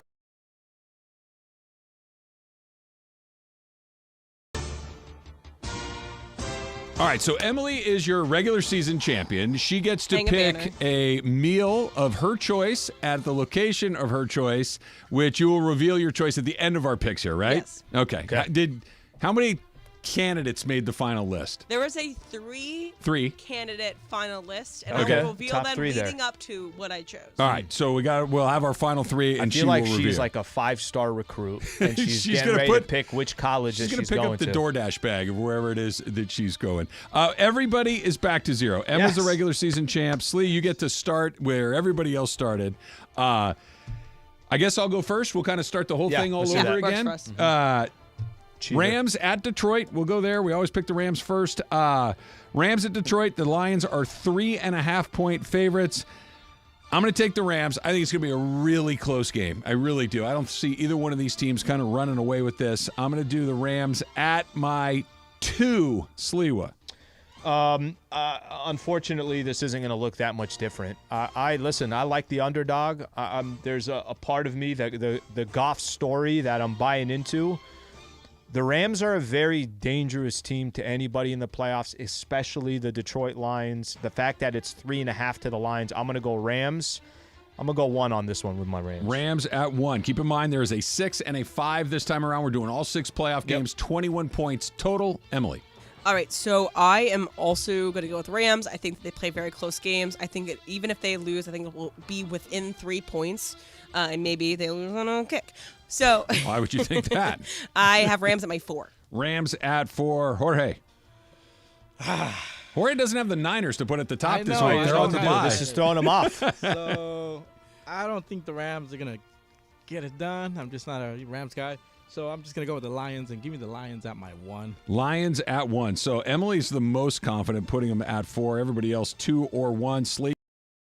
Second game, the AFC South champs are home dogs to the Cleveland Browns, 2.5 points. Yeah. The Houston Texans are getting it home. I'm going to ride a little bit of this wave of the Texans. Not that it's going to be a big point total, because it's not. I think this is going to be a close game as well, a little bit all over the place. I'll go 2 Texans.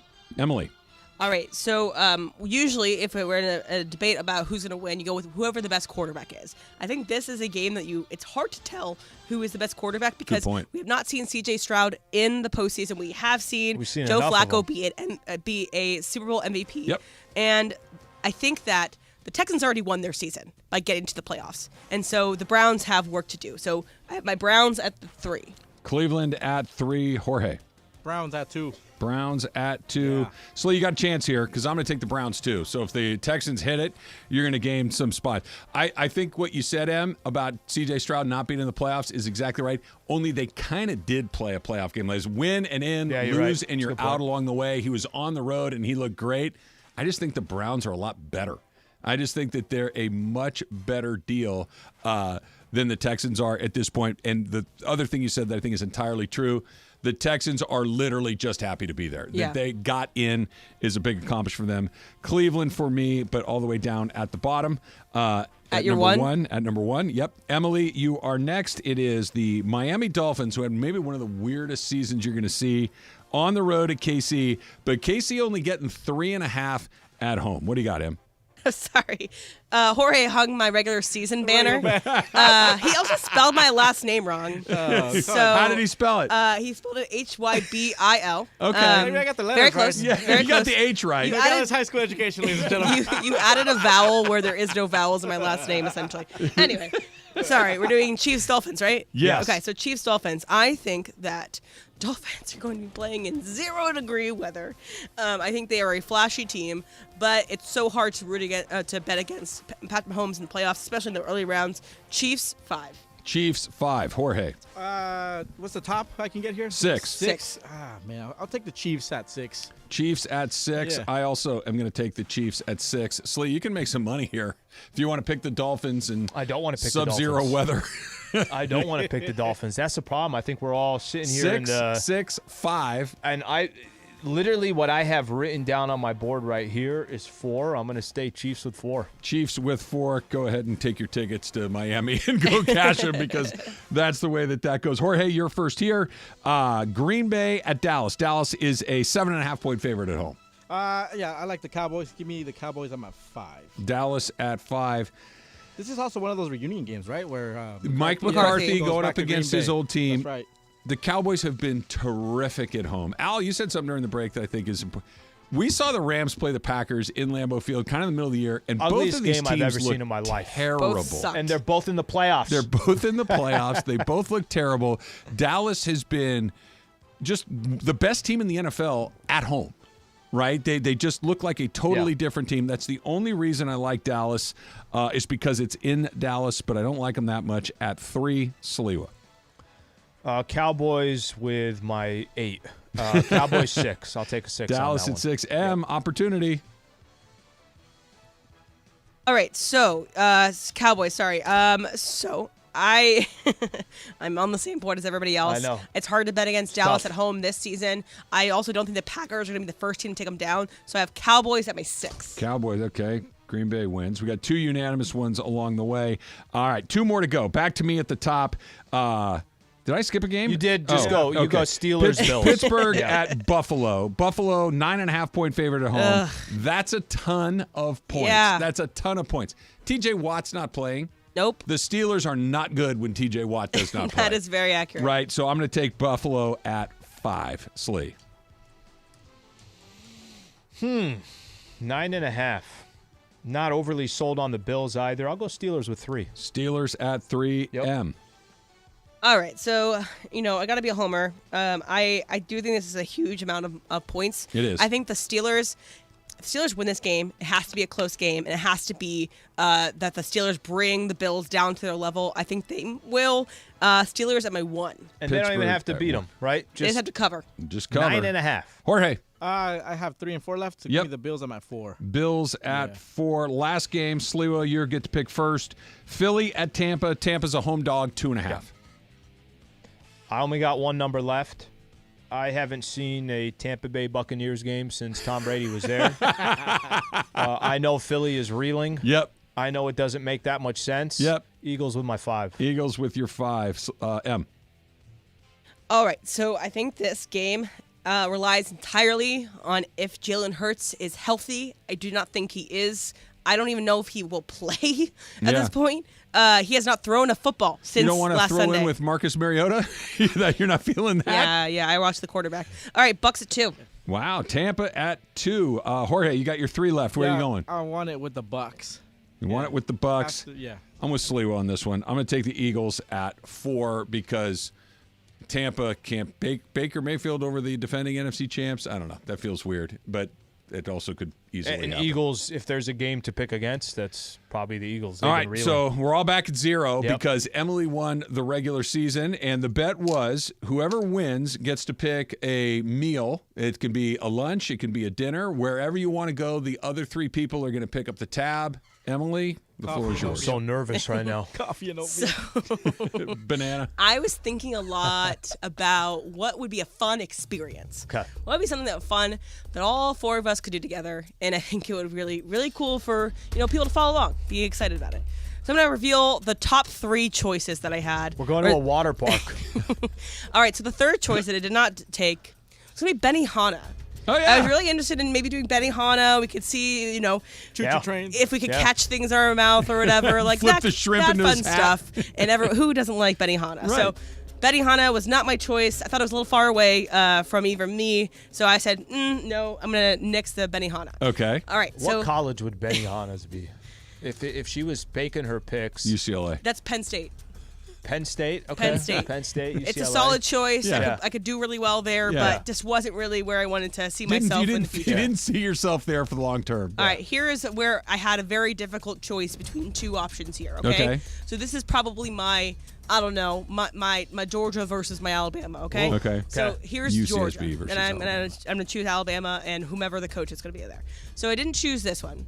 It was going to be ukuk, which is a Korean barbecue. Oh, great choice. I love Korean barbecue. I think it's really fun. But the only thing is, it's like I don't always love the meat sweats that come out of it.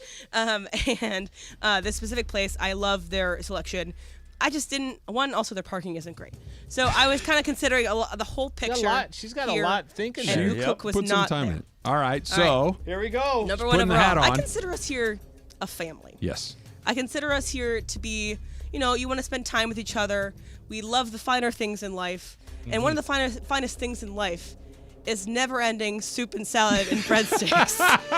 And so we are going to go to Olive Garden for our celebration meal and have never-ending soup and salad and breadsticks. Authentic. Jardín de Olivo is my choice. Sicilian food. It's the finest that you can get. I'm going to LA, and I recommend Olive Garden first thing. Well, everybody knows L.A. Olive Garden. I mean, it's exactly. That's a good pick. Olive Garden is our choice. I'm all in. Yeah. I can't wait to go. I'm going to eat a lot of salad and bread. I believe you get you can eat soup too. Yeah, I believe it's soup, part salad, of that. and breadsticks, even never-ending pasta bowls as well. So Don't when think I'll you're be here, leaning that direction, but yeah. All right, there you go. Yes. So we got to pick a location. We got to pick a date. I already got one. You got a location. I got one. There's a specific Olive Garden I've been wanting to go to that I haven't gone to yet. It is in it's in a shopping center in Mid Wilshire, and it has a very interesting. It's like all glass. So it's all glass, It's Olive like an Garden, aquarium Olive Garden. so everybody can see us. I So can't wait. that's a great thing. I can't wait. So now we just got to get the date, Slee, and whatever that is. I'm already if it on the were menu. Any other day.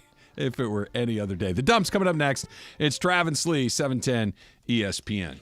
I will be driving my Silverado to our, or I shouldn't say to our victory dinner, to Emily's championship dinner. She won the picks, but I'll be cruising in there in my Rolo Chevrolet Silverado because that's how I roll. That's how you can roll too, right? If you've been thinking about that new Silverado or any Chevy car truck, if you're going anywhere other than Rotolo, I don't know what to tell you, because at Rotolo, they've got all the cars and trucks that you can imagine. They've got an unbelievable pricing, and they're the dealer of the year for 13 years in a row. What more do you want, right? Get yourself out to Rotolo Chevrolet, right off the 210 freeway, Sierra Avenue exit, right there in Fontana. You've seen Mike Capozio. You can go find out why he's always dancing on TV, why everybody's in such a good mood at Rotolo Chevrolet. It's because they're getting the people in the right car and truck at the right price, and they're feeling great about it. And they do it over and over and over and over and over and over and over and over and over again. And that's why they're dealer of the year 13 years in a row. You're going to feel great about your purchase at Rotolo Chevrolet, right off the 210. Sierra Avenue exit. If you can't get there, go online at rotolochevy.com. That's ROTOLO, rotolochevy.com, and tell them that Travis sent you.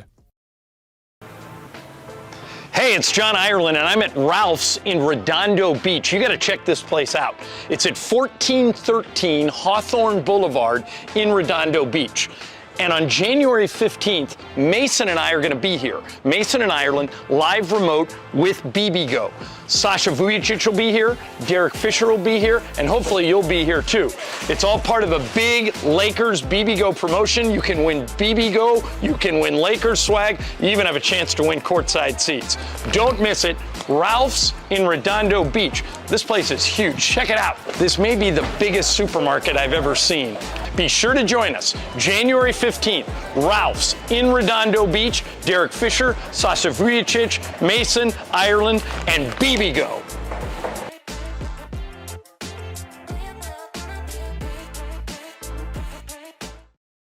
The Genesis Invitational is coming here to Los Angeles. They're taking over Riviera from February 15th to the 18th, and you have a chance to win a spot in a dream foursome to play golf with me. Trust me, you're going to have a good time. I absolutely promise. That's coming up on January 22nd. Here's how you do it. You listen to our show. You're caller number 7.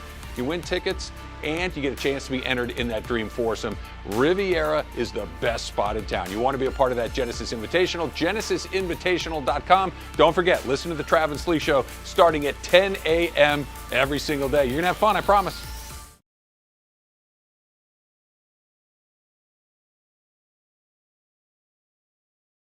Well, let me tell you something, brother. This Monday at Yalava at the 909 Sports Bar, the greatest sports bar on the planet, it's Monday Night Football, the playoff edition, and we're giving away a ton of money. Oh, yeah, that's right. And special thanks to Bud Light, making our NFL playoff parties happen. Whoop, whoop.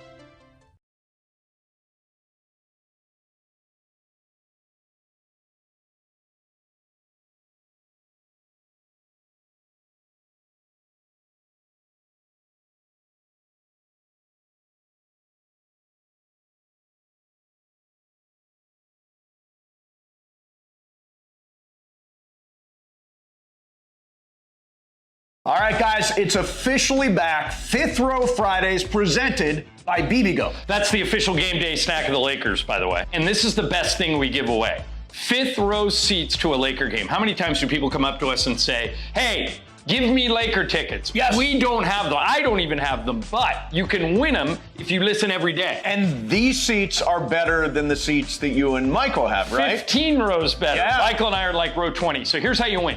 You listen every day to all the shows and take notes. If you can answer 5 questions about what happened on the show that day, you're eligible to win.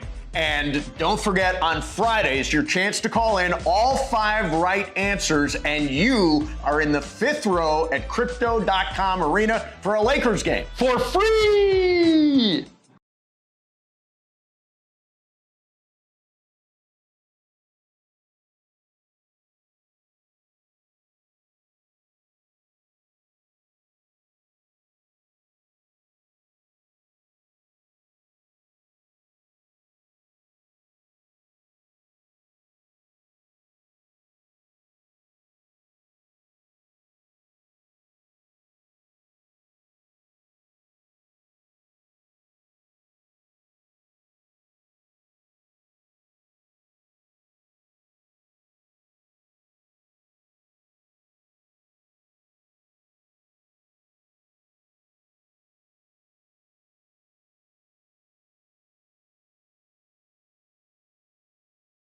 we haven't gotten to today.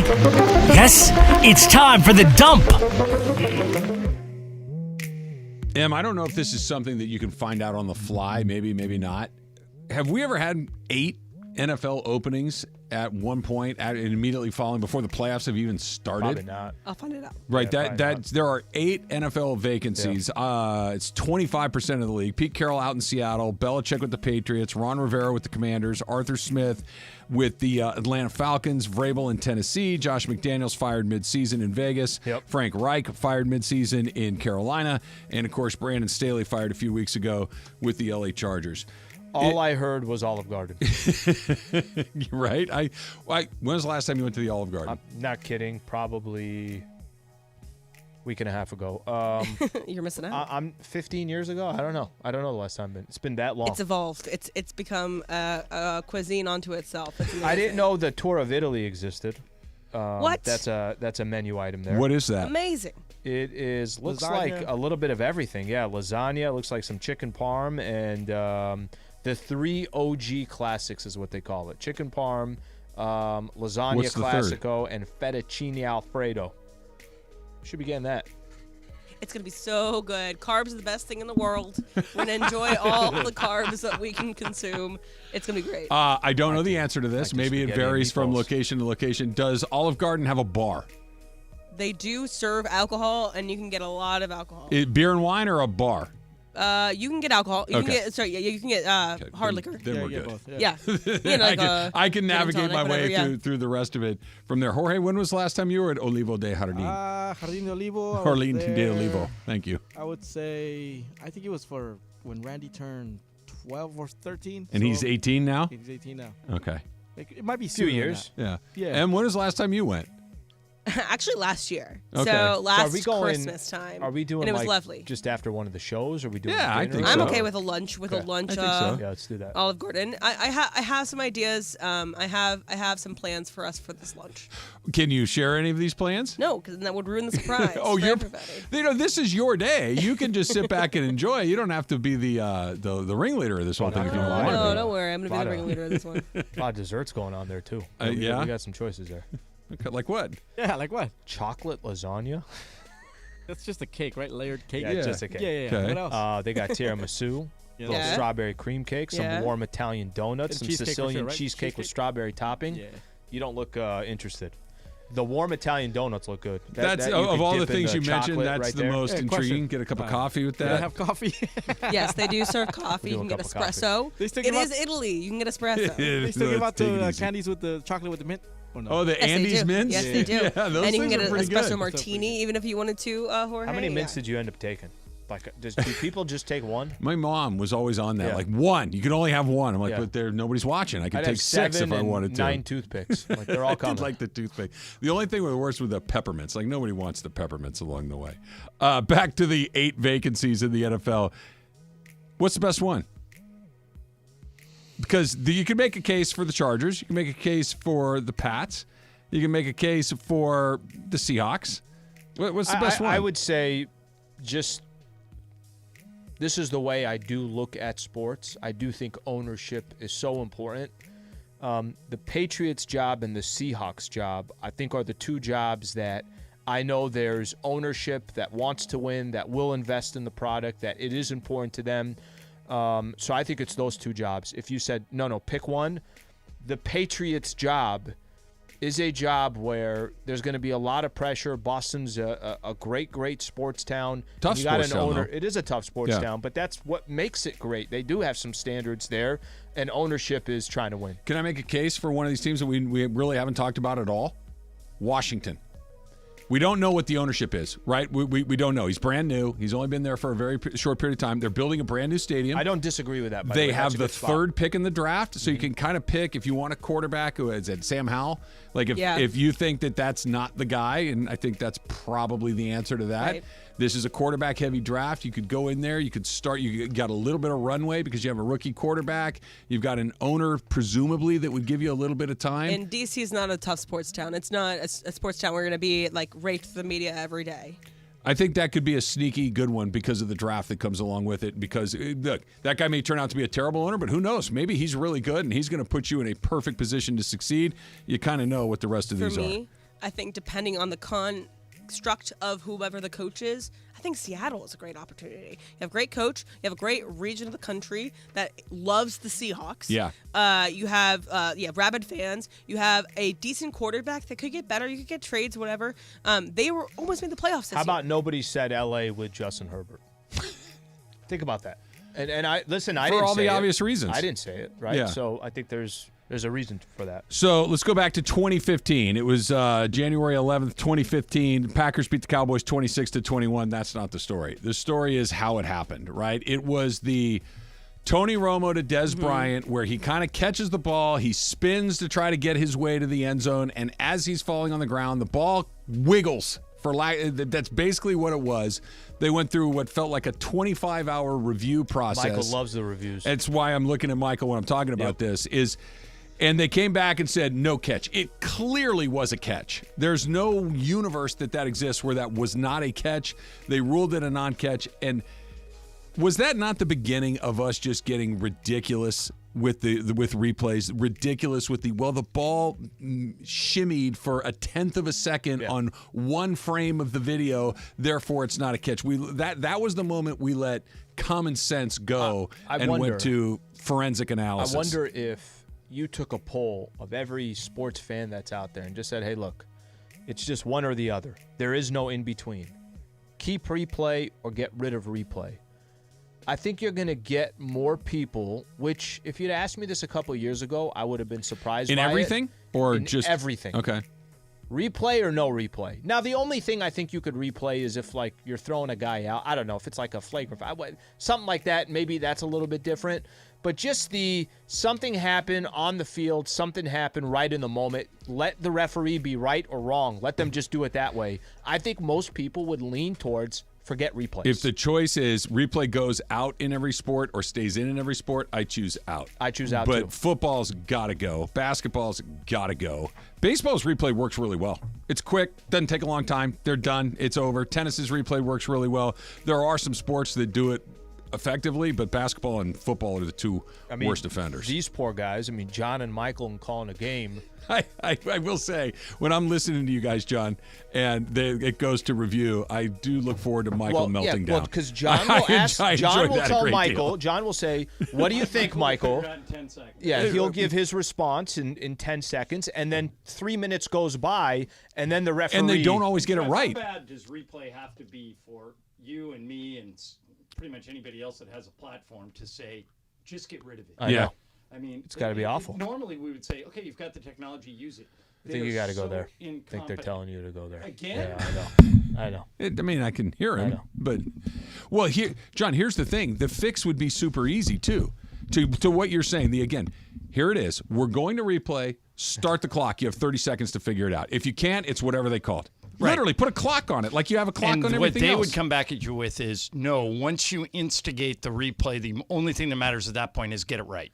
But that's not. I know that's what their their argument, right? I'm completely with you. Yeah. As a matter of fact, I'm so much with you that I would say eliminate replay in the NBA until the final 2 minutes of a game. Done. Mm-hmm. That's it.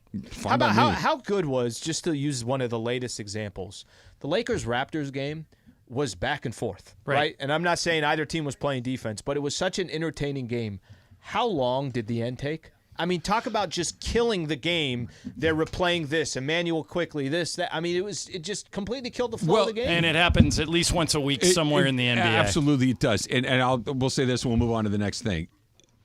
We instituted replay to fix egregious mistakes, not to go through frame by frame and did a fingernail graze the ball. Right. That's not what this was for. This was the guy stepped out by half of his foot. We can't do that. Not that if you zoom in on it times 1,000 magnification, you can see one little pebble kick up, and then we're going to change the call. That's not what it was for. It's a disaster. Coming from the Get guy rid of it who along hates the way. The pitch clock. You know what we should do, Jorge? Little super crosstalk. ESPN AM 710 Los Angeles. KRDC AM 1110 Pasadena, Los Angeles. K256CX 99.1 FM Pasadena, Los Angeles. It's the greatest segment in LA sports radio history. Oh my God. When the shows come together for magic on the radio. It will only grow stronger. Super Crosstalk. Are we ready for Mason and Ireland to join Travis and Slee? Super Crosstalk begins. Super Crosstalk presented by In-N-Out Burger. In-N-Out. That's what a hamburger is all about. It's time for Super Crosstalk.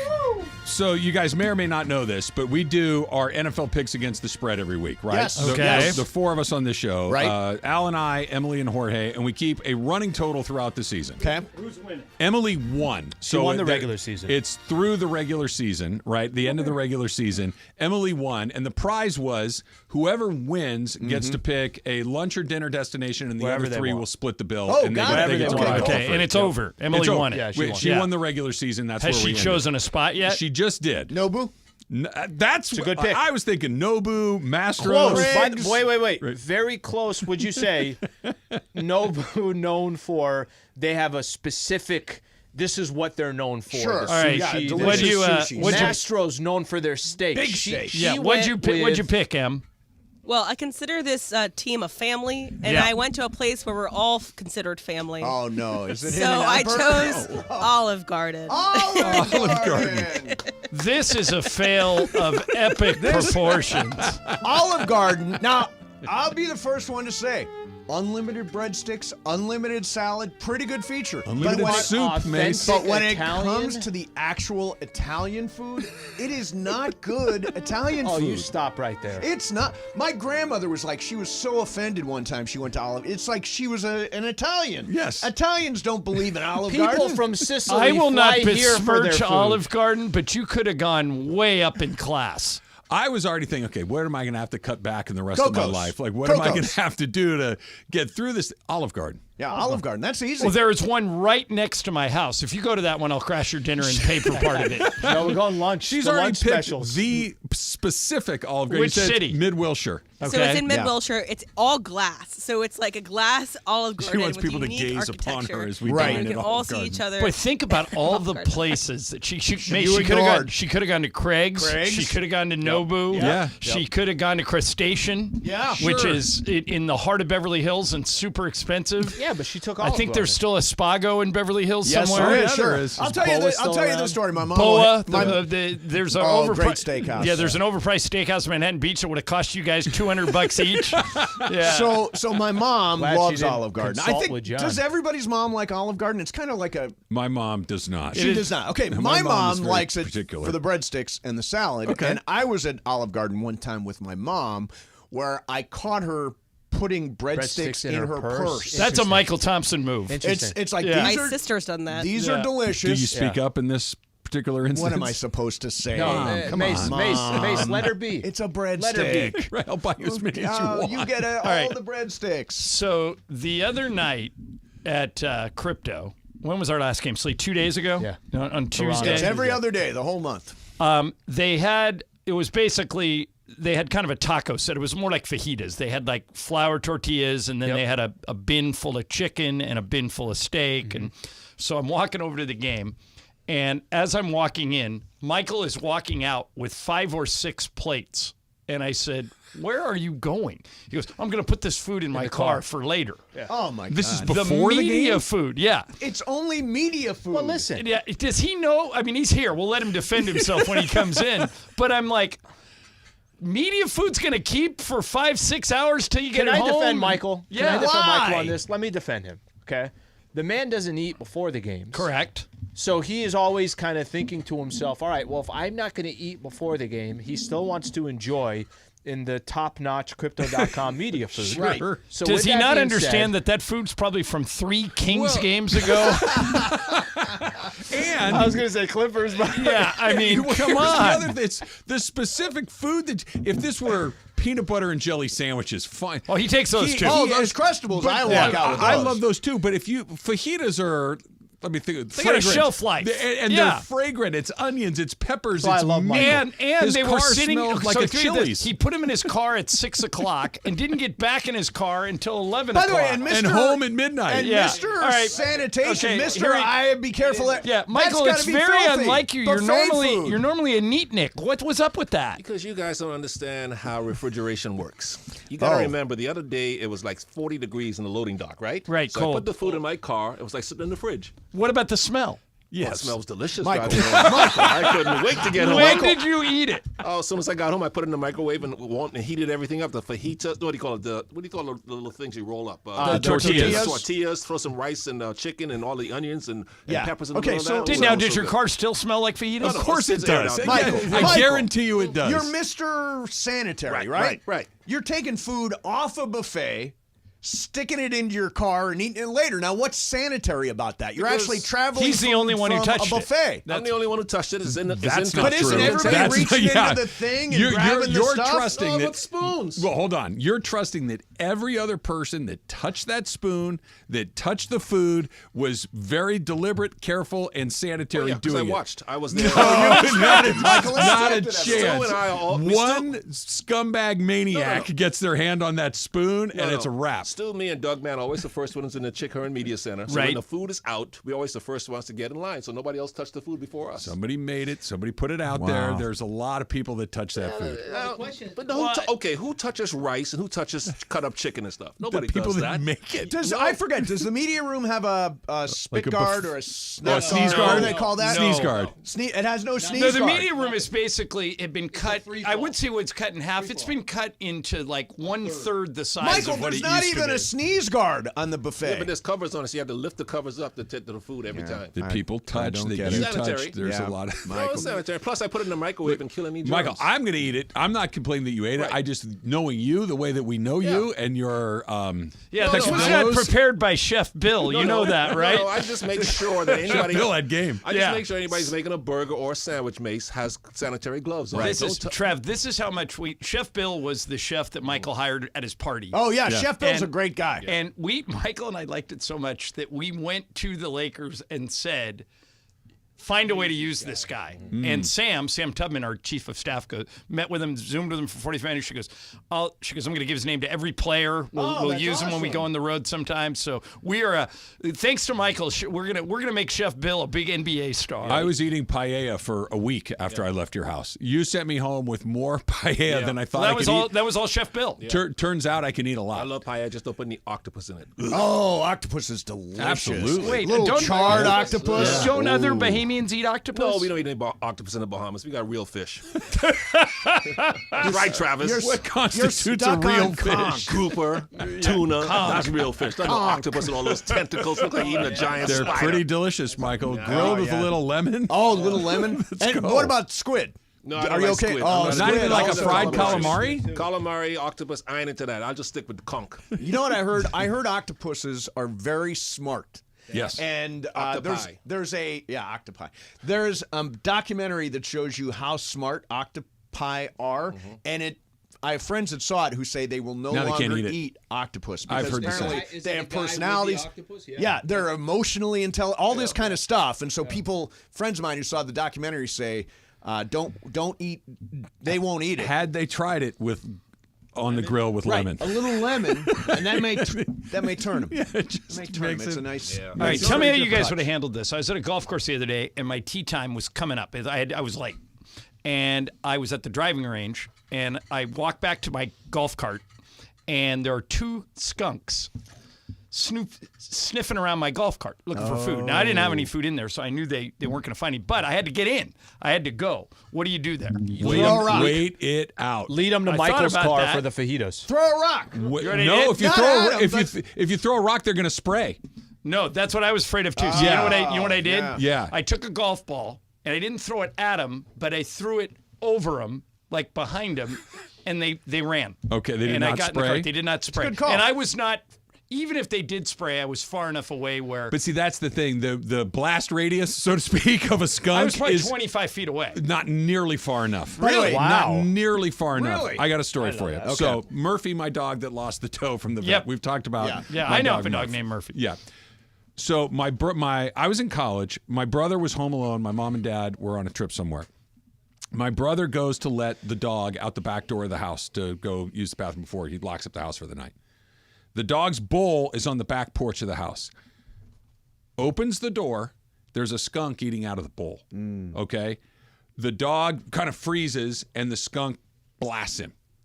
Oh, so you had to give him the tomato juice The bath? dog freaks out, goes crazy, does a 180, runs right back into the house. He was from me to you, John, when he got sprayed, right? Yeah.